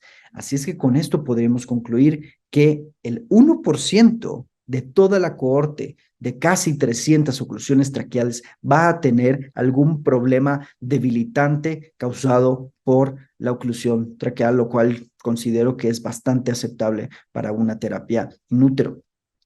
En el manejo expectante encontramos que 1.4 tenían traqueomalacia, la traqueomalacia era siempre tanto por broncoscopía como por síntomas y los síntomas se resolvieron en todos. ¿Y dónde quedó la bolita? Pueden ver aquí en esta radiografía que se ve perfectamente la bolita metálica en la vía aérea, y esto sucede en el 7% de los casos. Cuando se ve en la vía aérea, ahí se queda en la vía aérea, no se va. Y los neonatólogos en estos centros no tratan de sacarlo. Hay seguimiento a largo plazo de estos fetos. No ha habido ninguna complicación reportada por este implante, que al final del día es un implante que va a quedar en el niño. No hay complicaciones al respecto. Pero interesantemente nos dimos cuenta que el balón se queda en la vía aérea cuando el intervalo entre el retiro y el nacimiento es entre los primeros 24 días. Es decir, no le damos a este feto el suficiente tiempo de expulsar el balón. Y esto es por los movimientos de respiración fetal, ya que el feto comprime tórax y hace que haya un flujo de fluido hacia afuera para que expulse este balón hacia la cavidad amniótica o que se lo trague al final del día, que no muestro los números, pero en gran mayoría cuando dejamos el tiempo se lo tragan y lo evacúan en los primeros 5 días de vida. Así es que mayor razón hay que retirar el balón con por lo menos 24 horas de anticipación al nacimiento. El problema actual que tenemos para la oclusión traqueal es el retiro de balón. El retiro de balón puede ser idealmente o debe de ser idealmente inútero por dos métodos. Una segunda fetoscopía, igual a poner el balón, ponemos nuestro fetoscopio, puncionamos el balón, ahí pueden ver que lo estamos jalando con un grasper y lo vamos a puncionar, y también puede ser con una punción guiada por ultrasonido, como en los videos que les había mostrado anteriormente. Cuando ninguna de las anteriores se puede y hay que retirarlo ya exactamente el momento del nacimiento, lo tenemos que hacer bajo circulación placentaria en un éxito. El problema es que 1 de cada 4 retiros de balón no son planeados y la paciente llega con la bolsa rota, llega con trabajo de parto en una situación de emergencia, lo cual hace que este procedimiento sea el más difícil de todas las cirugías fetales. Se requiere un equipo experto que esté disponible para retirar este balón 24/7, porque cuando se retira o intenta retirar el balón en personas sin experiencia, 1 de cada 3 retiros de balón es letal, por lo cual no debería de haber allá afuera cirujanos fetales que pongan balones si no tienen el debido entrenamiento para poder atender esta situación que es de extrema complejidad. Debido a esto, se diseñó una nueva tecnología, que es un balón inteligente, que tiene una pequeña válvula metálica que se desinfla al exponerlo con un campo magnético como el que encontraríamos en cualquier resonador. Este es un trial que después de muchos años de trabajo, 2 tesis doctorales, tanto de Nicolás Sananés como de un servidor, se encuentra ya prácticamente por terminar el estudio en fase 1 en humanos en mi hospital en Neuchâtel y en el hospital Antoine Becler en París. Y este fue el prototipo que diseñó originalmente Nicolás Sananés en Estrasburgo. Un imán, un cilindro y un condón. El imán se va a atraer al cilindro y va a impedir la salida de aire, como pueden ver ahí. Cuando se acerca este balón hacia el campo magnético, la válvula se abre, permite la salida del aire en este caso, pero en el caso del balón es agua, y por lo cual se vacía. Y como ya les dije que el feto tiene movimientos de respiración, pues el balón sale y se va a encontrar fuera de las vías aéreas. Y así es como se ve el Smart TO Balloon cuando se acerca al resonador. Apenas nos estamos acercando, pueden ver que la válvula se activa, se empieza a desinflar el balón, y con esto nosotros evitaríamos una segunda cirugía fetal, la cual es la cirugía fetal más compleja que existe. Estos son los movimientos que debe de realizar una paciente adentro del resonador. Tiene que hacer una pequeña pausa en el frente del resonador y luego tiene que caminar alrededor del resonador, ¿sí? No necesitamos tener una adquisición de imagen. El resonador siempre se encuentra con su campo magnético encendido. No hay que hacer absolutamente nada. Esto es a coste cero realmente. Entonces es una tecnología espectacular. Funciona. Hay tres papers que tenemos publicados acerca del Smart TO Balloon, dos míos en la revista Ultrasound de estudios experimentales en ovejas y uno de Nicolás Sananés también ya publicado. También está publicado el protocolo de este estudio, entonces realmente estamos muy contentos porque estamos seguros que va a funcionar y esperamos poder tener esta tecnología en los siguientes años ya aquí en México. Y así es como se lleve ya en la clínica. Esta es una paciente francesa en el trial que se encuentra en París. Ahí ven a Nicolás Sananés, en el cual está diciendo a la paciente, pues, que se ponga en el frente del resonador y que camine. Ellos vieron que quitaron ahí la camilla. Nosotros realmente en Bélgica no quitamos la camilla y hacemos que la paciente únicamente camine alrededor del resonador y esquivando la camilla. Estas son algunas fotos del primer balón que pusimos en Bélgica hace un poquito más de un año aproximadamente. Fue un momento muy emotivo en el cual pues muchos años de trabajo llegaban a experimentar, llegaban a poder beneficiar al primer feto con esta tecnología. Entonces fue un día muy especial para mí. Siempre me gusta concluir con un video similar a este. Sí, pueden ver que ahí estamos intentando realizar una oclusión traqueal. Este es un caso en Bélgica, en manos del probablemente mejor cirujano fetal y el más experimentado en esta técnica. Y pueden ver que hay un sangrado espectacular, que no se ve absolutamente nada. Ahí empezamos a ver nosotros los labios del feto, pero realmente hay un río de sangre. Estos son procedimientos que son de alta complejidad, inclusive en las manos expertas, por lo cual quiero hacer énfasis que no deberían de realizarlos personas con un pseudoentrenamiento. Deberían de tener un entrenamiento formal para poder realizar este tipo de procedimientos, ya que no son completamente inocuos y pueden llegar a tener complicaciones y hay que tener el entrenamiento debido para poder atender estas complicaciones. Yo creo que ustedes no me dejarán mentir, pero entre más conocemos y más hemos visto, más respeto le tenemos a la medicina. Todo este trabajo llevó 2 tesis doctorales, una tesis doctoral en Estrasburgo de Nicolás Sananés y la tesis doctoral mía en Bélgica. Esta foto fue cuando presentamos por primera vez los resultados experimentales en el CDH Meeting en Houston. Es un congreso espectacular para hernia diafragmática en el cual, si no han tenido la oportunidad, realmente los invito a que vayan. Es de nicho, pero a ustedes que les gusta la hernia diafragmática es un congreso muy bueno. Y para llevar a casa me gustaría concluir con los siguientes mensajes.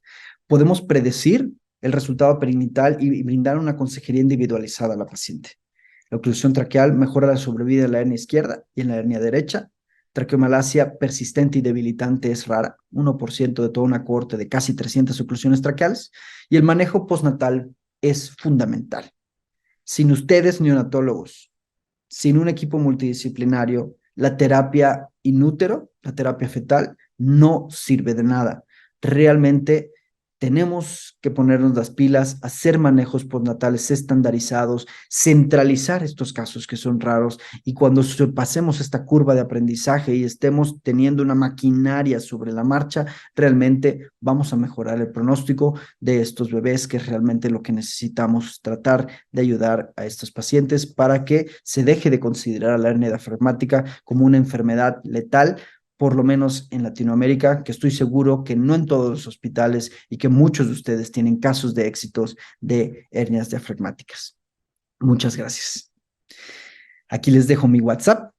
Aquí tienen el código QR. Pueden activarlo con su teléfono, pueden mandar un mensaje, tienen un amigo de este lado, ahí tienen también mi contacto. Me encuentro actualmente en el Departamento de Medicina y Cirugía Fetal del Instituto Nacional de Perinatología, donde tenemos un quirófano espectacular.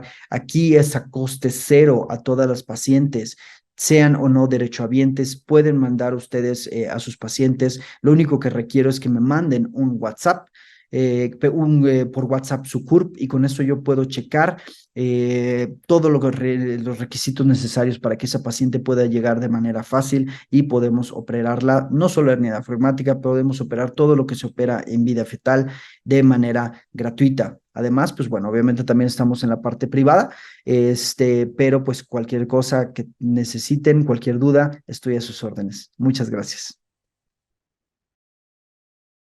Hola, buenas noches.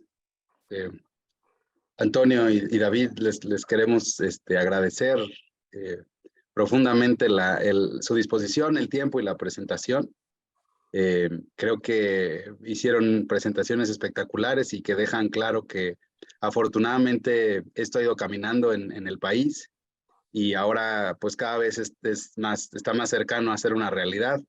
En el Hospital Infantil de México, cuando estuve trabajando allá, pues nos tocaron los primeros casos y eran cosas de repente muy críticas, pero creo que ha habido mucha apertura y ahora hay más recursos y una manera más eh, sencilla de trabajar, que muchas veces, pues sí, como David menciona, el gran problema que hay es la falta de centralización y pues que de repente cuando había pacientes rotando entre lugares privados, públicos y ante una urgencia, pues todo mundo corre y puede tirar abajo todo el esfuerzo que han hecho, ¿no? En los procedimientos, si no hay un equipo de neonatólogos listo. Y por eso también la doctora Adoración nos propuso esta sesión y estamos muy contentos de estar también con ella, que pues sí, esto tiene que ser algo que se difunda entre los neonatólogos porque actualmente pues es una realidad en el país y el equipo, el manejo en equipo es lo más importante para que haya buenos resultados.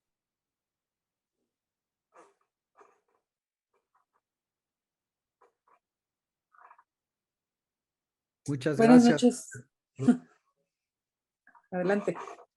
Muchas gracias, doctor Ibarra. Digo, definitivamente yo creo que ese es el mensaje que hay que mandar a la audiencia, ¿no?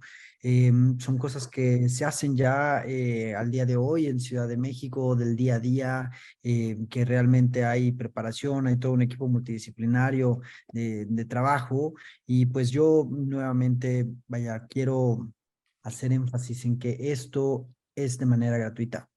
Esa es una realidad, ¿no? Hoy en día, afortunadamente, la paciente puede decidir si se atiende en el medio privado y paga, como cualquier paciente privada, pero que, por lo menos en el Instituto Nacional de Perinatología, se acepta a cualquier paciente, ¿sí? Tengan IMSS, tengan ISSSTE o no tengan nada, aceptamos todo tipo de pacientes, hay recursos y esos recursos son por donaciones, entonces tenemos realmente para poder ofrecer terapias. Estamos operando una paciente semanal.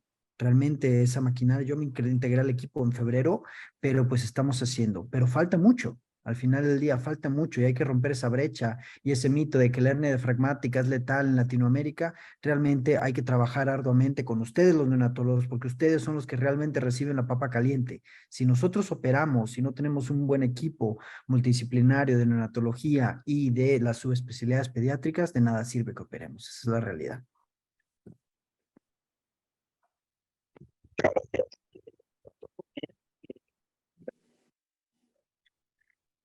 Estás muteado, Antonio, yo creo.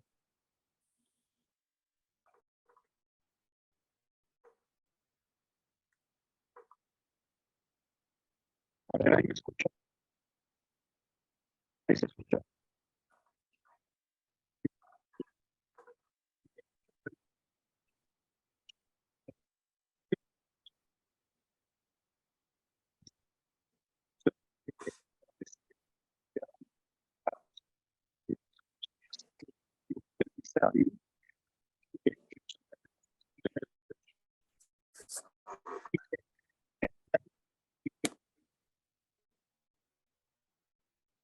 Doctor Antonio, no lo alcanzo a escuchar. No sé si los demás lo alcanzamos a escuchar. No, en un principio sí, pero luego se perdió. Sí, como algo como si hiciera corto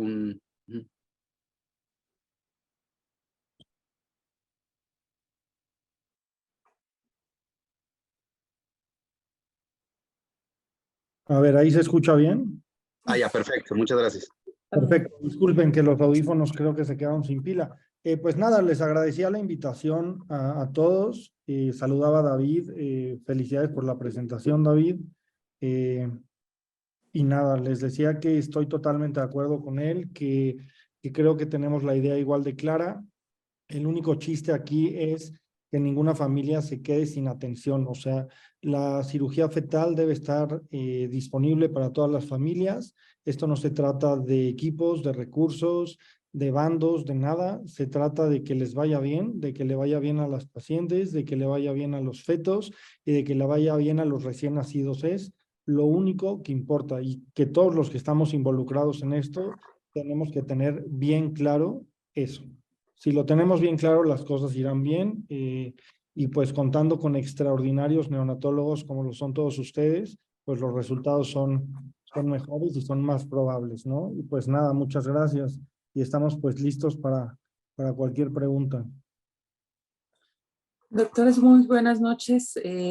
Pues encantada, y la verdad es que fue un placer invitarlos y estar con ustedes, conducirlos para esta ponencia extraordinaria, porque pues realmente nosotros no habíamos tenido tan de cerca este tipo de experiencias que ustedes nos están dando día a día, y que realmente pues la clave aquí nos la mencionaron claramente: centralizar los casos.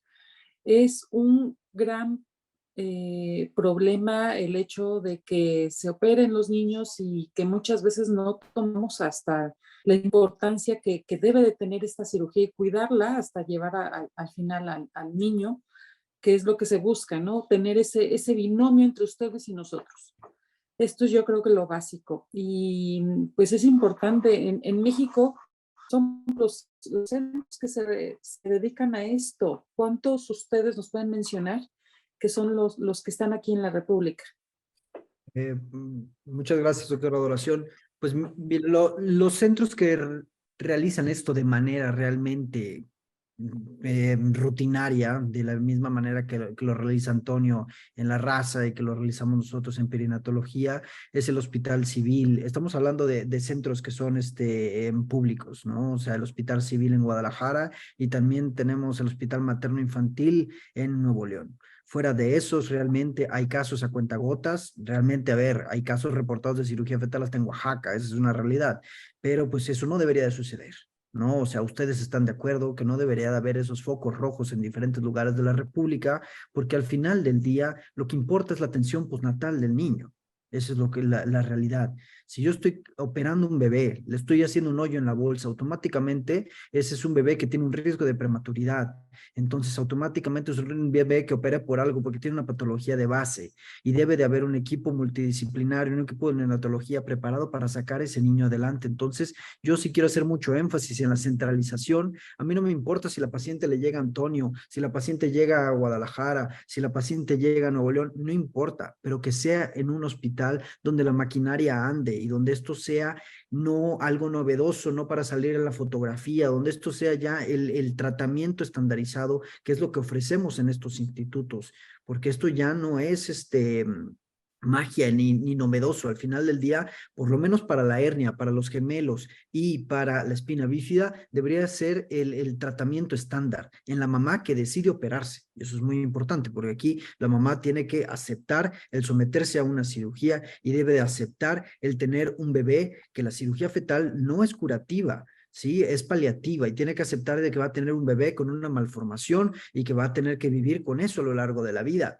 ¿Sí? Yo sé que los videos de Antonio suenan espectaculares, pero esa no es la realidad. O sea, no es en todos, ¿sí? Esos son los casos de éxito, pero que no son todos. Y lo que yo le tengo que decir a la mamá con toda honestidad es, sí, podemos mejorar, estos son los números, pero vea los números, ¿no? Estos son los números internacionales de los mejores centros del mundo, y no es magia. Podemos mejorar, y si no hiciéramos nada, sería peor, definitivamente sí. Pero, a ver, el 40% de los bebés operemos en espina bífida o no va a requerir un shunt. 40%. O sea, si no hiciéramos nada, el 90%. Ok, sí, definitivamente lo disminuimos a la mitad, pero pues no es magia, y eso es lo primero que tenemos que entender todos. También, operar un secuestro broncopulmonar y que le vamos a evitar la cirugía postnatal, pues en las series que hay en la literatura de allí de manera internacional, y yo sé que estoy seguro que algunos de ustedes han visto estos casos, no todos se salvan de la cirugía postnatal. De hecho, muchos inclusive hasta recidiva el vaso, necesitan una segunda cirugía, etcétera, etcétera. Entonces, vaya, obviamente sí sabemos que funciona, debe ser el standard of care en muchas patologías y estoy de acuerdo con Antonio y la verdad, vaya, los casos de éxito son padrísimos, pero siempre hay que ser muy honestos con los pacientes también. Así es, totalmente de acuerdo. Creo que el cirujano fetal que pretenda decir que todos los casos serán de éxito, pues está mintiendo. No hay manera. No hay manera. Son cirugías sumamente difíciles, complicadas, y son cirugías que a pesar de que hagas todo aparentemente bien, puede al otro día tener una ruptura de membranas. Pero de verdad, la cirugía más perfecta de todas, al otro día rompió membranas y se va todo el éxito a que el resultado será malo, ¿no? Lo primero es ser honestos, o sea, hablar con porcentajes, y esos porcentajes están en la literatura, no hay que inventárselos, ni mucho menos. También en eso de acuerdo con David, pues hay que ser claros, hay que hablar con la familia, no solo el paciente, generalmente hablamos con la familia, lo presentamos ante un comité de ética, como bien dijo David, y posteriormente pues ya se analizan los resultados, ¿no? Las probabilidades de éxito. Y sí es muy importante decirlo, no sé, por ejemplo, la espina bífida, si lo operas, que quede claro que no van a ser como si nada, o sea, que van a ser y que van a necesitar muchas terapias y como bien lo dice también, muchos de ellos, a pesar de que se operen, van a necesitar una válvula de derivación o muchos de ellos podrían tener alguna complicación como se reporta en la literatura, ¿no? Entonces, pues nada, de acuerdo, hay que ser claros, hay que ser honestos. También creo que el camino para esto es trabajar en equipo hasta entre los grandes centros y centralizar, o sea, lo que dijo David, o sea, no puede esto empezar a que en cada esquina del mundo se empiece a hacer de manera desordenada. Se los dije, o sea, en la mayoría de los países hay 3, 4 centros de cirugía fetal bien especializados y nada más, ¿no? Yo tengo otra pregunta. Dentro de las complicaciones que han tenido, aparte de ruptura de membranas, ¿qué han hecho para disminuir las contracciones uterinas durante el trabajo que realizan en cirugía? Bueno, voy a contestar de un...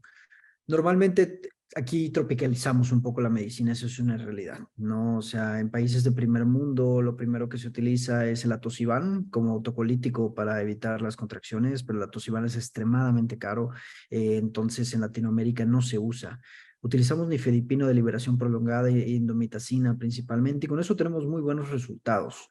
Y tenemos grupos como el grupo del doctor Fabio Peralta en Brasil, que es quien ha operado más espinas bífidas en todo el mundo. Tiene una serie de 400 espinas bífidas utilizando esta técnica pues más tropicalizada y de eso hemos aprendido nosotros, ¿no? Entonces, para la actividad uterina es lo que utilizamos. Yo creo que Antonio debe utilizar cosas muy, muy similares y para la ruptura uterina realmente pues no hay nada, sinceramente. Sabemos que entre más dure la cirugía, mayor es el riesgo de que se rompan las membranas. Entre mayor es el calibre o el diámetro de los instrumentos, mayor es el riesgo de que se rompan las membranas. Por eso es lógico que un procedimiento que es con una aguja, como el que describió Antonio para hacer un láser de un vaso nutricio en un secuestro broncopulmonar, es de mínima invasión y todos esos bebés nacen a las 37 semanas, porque es una aguja, igual que si hiciéramos una amniocentesis.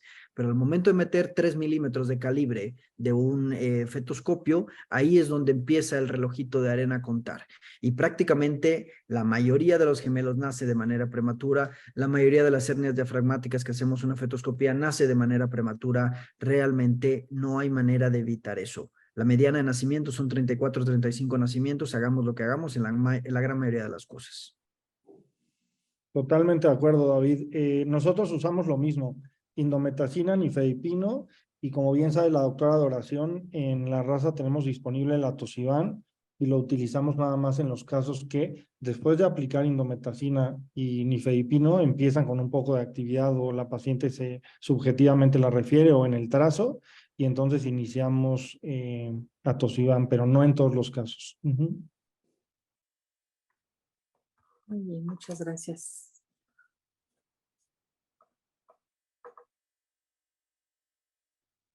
No te escuchamos, Pili.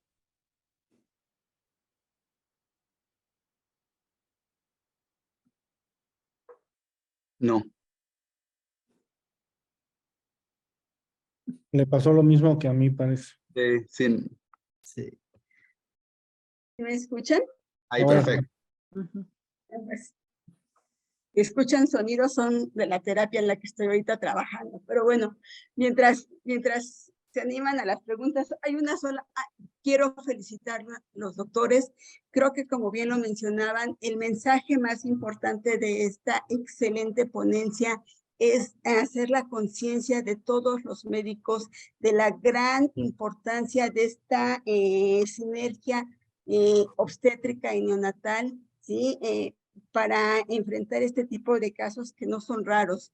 En el hospital en el que me encuentro tenemos un médico materno-fetal que es excelente como materno-fetal, pero desgraciadamente ya los casos le llegan en etapas avanzadas y no hay más que brindarles, y ya nos tenemos que enfrentar nosotros como neonatólogos en un segundo nivel a atender a estos pacientes. Yo creo que aquí lo más rescatable para nosotros como neonatólogos es los datos que nos están dando, la orientación que nos están dando de a dónde podemos acudir a esos hospitales centralizados donde pueden apoyar a las pacientes. Y la importancia, destacar la importancia de un excelente control prenatal para detectar en forma oportuna estos casos.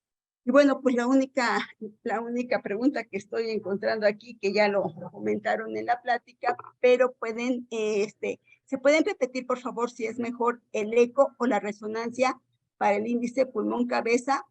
Bien dependerá del operador que lo realiza.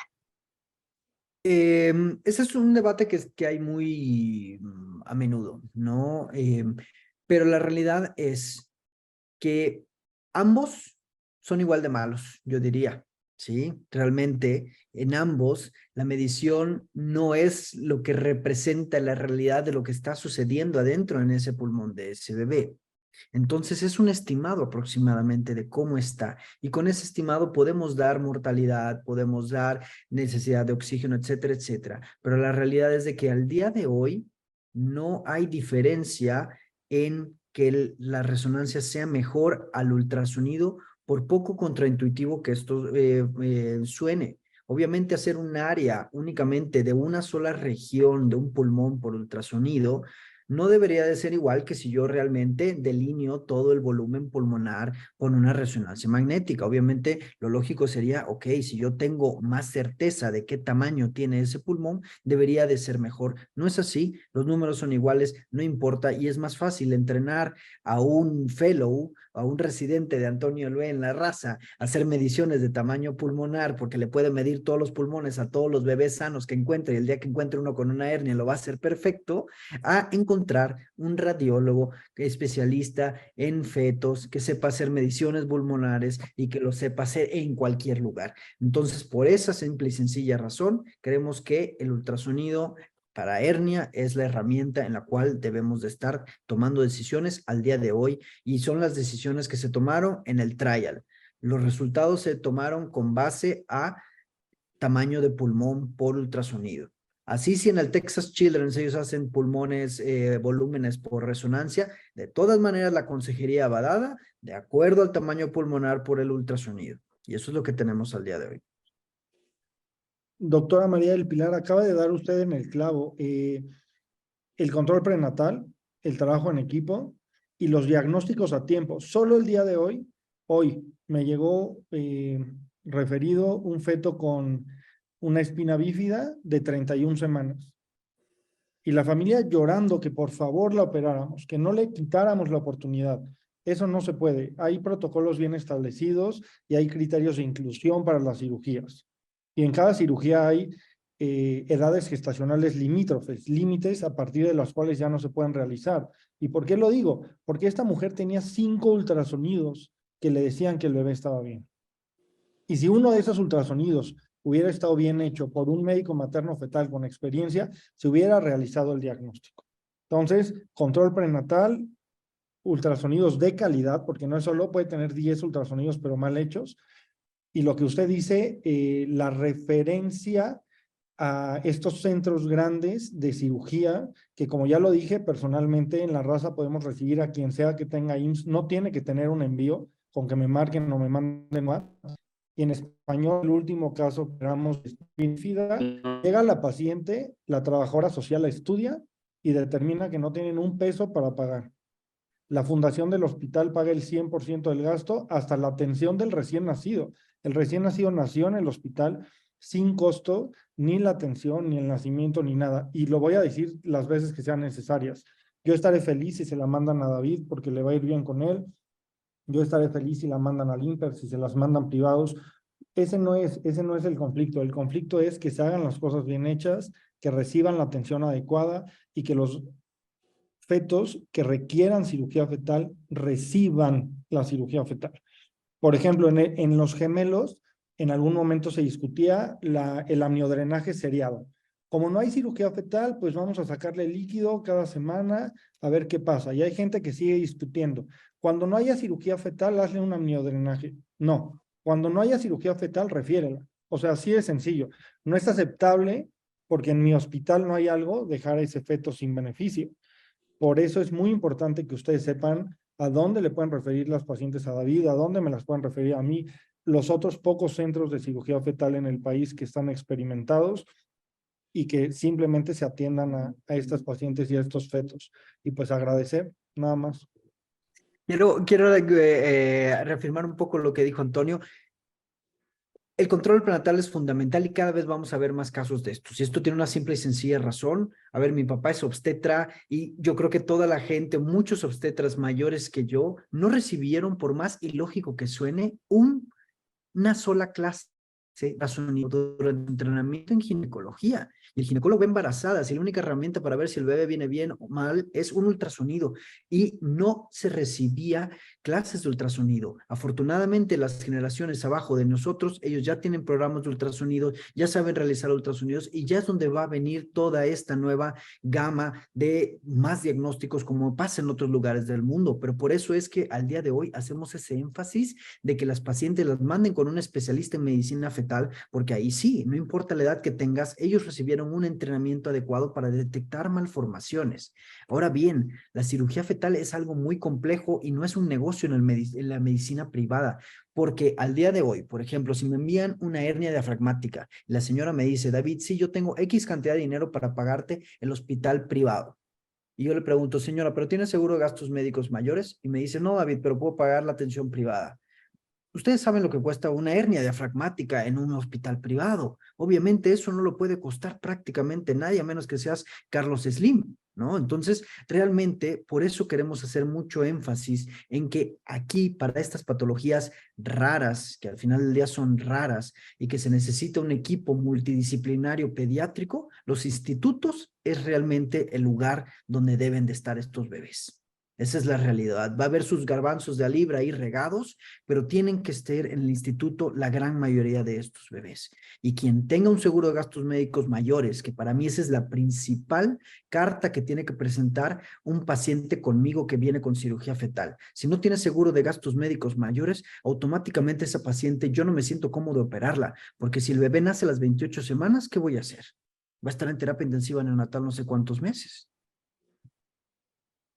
Así es, y la mayoría de los seguros ya están agregando las cirugías fetales a sus coberturas, eso es importante.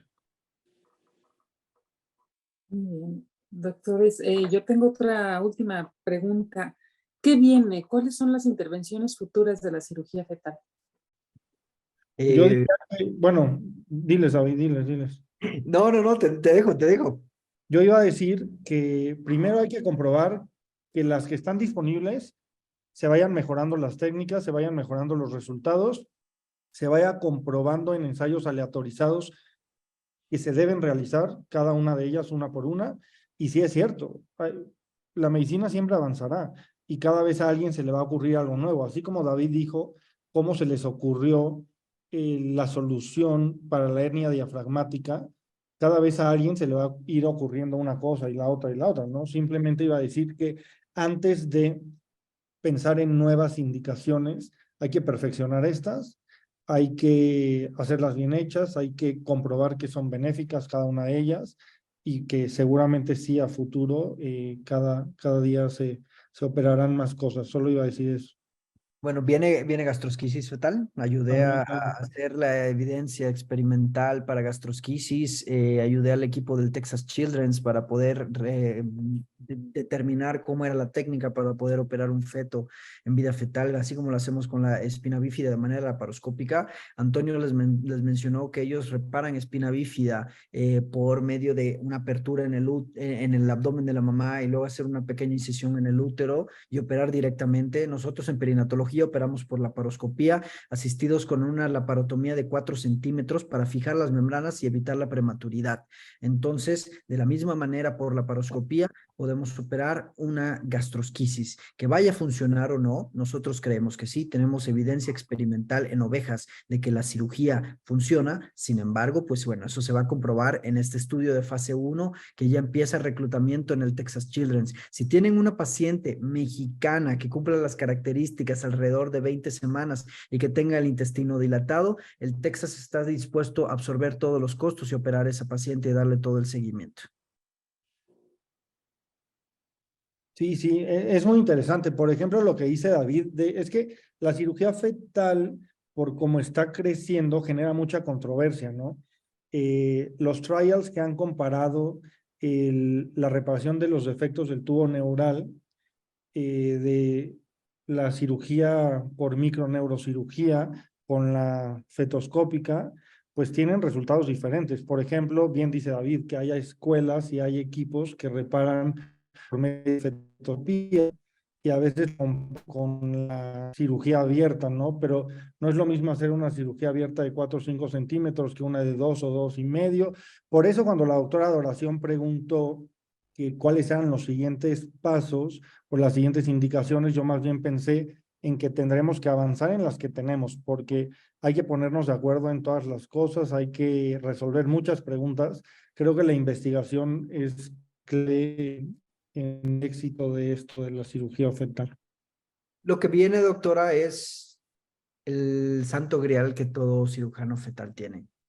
Un instrumento que pueda sellar las membranas, porque realmente la prematuridad en cirugía fetal es el talón de Aquiles. Y eso es en lo que están trabajando los centros de todo el mundo para tratar de evitar la maturidad. Y tenemos una técnica que es bastante curiosa, que es la técnica del Texas Children, del doctor Michael Belfort, en la cual haciendo una sutura al útero y después poniendo un trocar directo al útero, los bebés nacen en camino. Quiere decir que el despegamiento de las membranas importa. Entonces, es ahí donde necesitamos algo que antes de meter un trocar ancle las membranas y las pegue al corion y que no se despeguen. Eso es lo que pareciera ser que puede funcionar. Al día de hoy no existe tal dispositivo. Hay algunos prototipos que están investigándose y que estoy seguro estarán en los siguientes 2 años. Pero eso es lo que estamos tratando de establecer todos los centros de cirugía fetal. Ahora bien, estoy de acuerdo con Antonio. Deberíamos de comprobar que todas las indicaciones que tenemos funcionen con nivel 1 de evidencia científica. Pero en un trial de hernia diafragmática, teniendo alrededor de 12 centros, los más grandes de diferentes lugares del mundo, de Japón, de Estados Unidos, de Bélgica, de Francia, de todos lados, se tardó 20 años. Realmente es muy difícil hacer un estudio randomizado en patologías congénitas. Además de, muchas veces existe el sesgo médico de que la cirugía fetal funciona o el sesgo del paciente que quiere la intervención y el randomizar a la paciente a manejo expectante es bastante complejo. Entonces, hay cosas más allá atrás por las cuales va a ser muy difícil que en patologías como la megavejiga, por ejemplo, en la cual se intentó ya hacer un trial, se abandonó el trial, no se sabe si funciona o no. Yo sinceramente no soy un fervor creyente de esa cirugía fetal. Está muy mal. Si hacemos una cirugía fetal a una megavejiga, es adquirir un niño de 2 años que en el 50% va a necesitar un trasplante renal. Eso es lo que hay que decirle a la mamá. Ahora sí, y acabo yo de ver una paciente en el medio privado, aquí en el HIP, hace esta semana. Y yo le di la consejería de esa manera a la señora. Le dije, señora, así yo haga la cirugía perfecta, tengo el 50% de probabilidades de que su bebé requiera un trasplante de riñón a los 2 años de edad. Y yo siempre doy la consejería de esa manera contundente, porque al final del día es un gran problema para la sociedad. ¿Sí? Y bueno, es decisión de la mamá decidir qué es lo que sucede. Si ellos acceden a la cirugía y aceptan los riesgos, adelante, pero lo saben y lo tienen que saber. Lo que quiero concluir es nuevamente, no todas las cosas que se puedan operar tienen un buen resultado. Y hay que ser siempre honestos con los familiares, ¿sí? La naturaleza del ser humano, por lo menos del latinoamericano y del mexicano, es hacer por todas por el bebé y tratar de salvarlo a costa de lo que sea, pero realmente también es nuestro deber como médicos hacer ver que sí y que no, y lo que nosotros se nos ocurre que pudiera ser una buena idea, en los centros de primer mundo ya se investigó, ya se vio que no y que no se debería de operar. Y ahí tenemos cartas al editor de personajes que empiezan a hacer cosas por el simple hecho de ser el primero y realmente que no deberían de ser, ¿no? Entonces, realmente yo creo que estamos para ayudar, sabemos que sí operar y por lo menos en México es donde deberíamos de enfocarnos al día de hoy, a las cosas que sabemos que funcionan y ahí deberíamos de estar poniendo todo nuestro enfoque.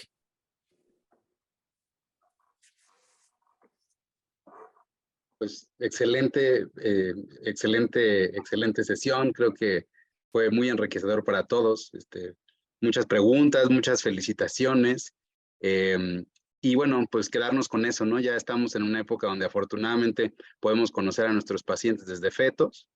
Muy importante hacer más fuerte la liga que hay entre los ginecobstetras y los materno-fetales y los neonatólogos para que ya no esté lejos de suceder que cuando estemos pasando visita sepamos los fetos que pueden llegarnos, ¿no? Y que estemos listos para recibirlos. Y bueno, esta sesión de todos modos pasa a nuestro canal de YouTube para que todos los neonatólogos alrededor de la República puedan acceder a ella y bueno, conocer lo que nos presentaron. Qué bueno que hay centros ya trabajando así, como dijo el doctor Basurto, pues sí, la centralización es esencial. Le agradezco a la doctora Adoración, al doctor Elúe que están en La Raza. Es un orgullo pues que ya esto sea una realidad en México. Y bueno, pues tenemos que trabajar en equipo para dar los mejores resultados. Así es, doctor. Muchas gracias por la invitación. Muchas gracias por la invitación. Que sepan que tienen amigos de este lado y que estamos para apoyarlos en lo que necesiten. Les agradecemos mucho y a la doctora Adoración y a la doctora Pili por la doctora Adoración por estar esta sesión. Muchísimas gracias. Muchas gracias a todos. Excelente Buenas noche. noches. Muchas gracias. Felicidades. Gracias. Felicidades, Antonio. Abrazo. Felicidades, David. Cuídate. Nos Bye. vemos. Bye. Dales, gracias.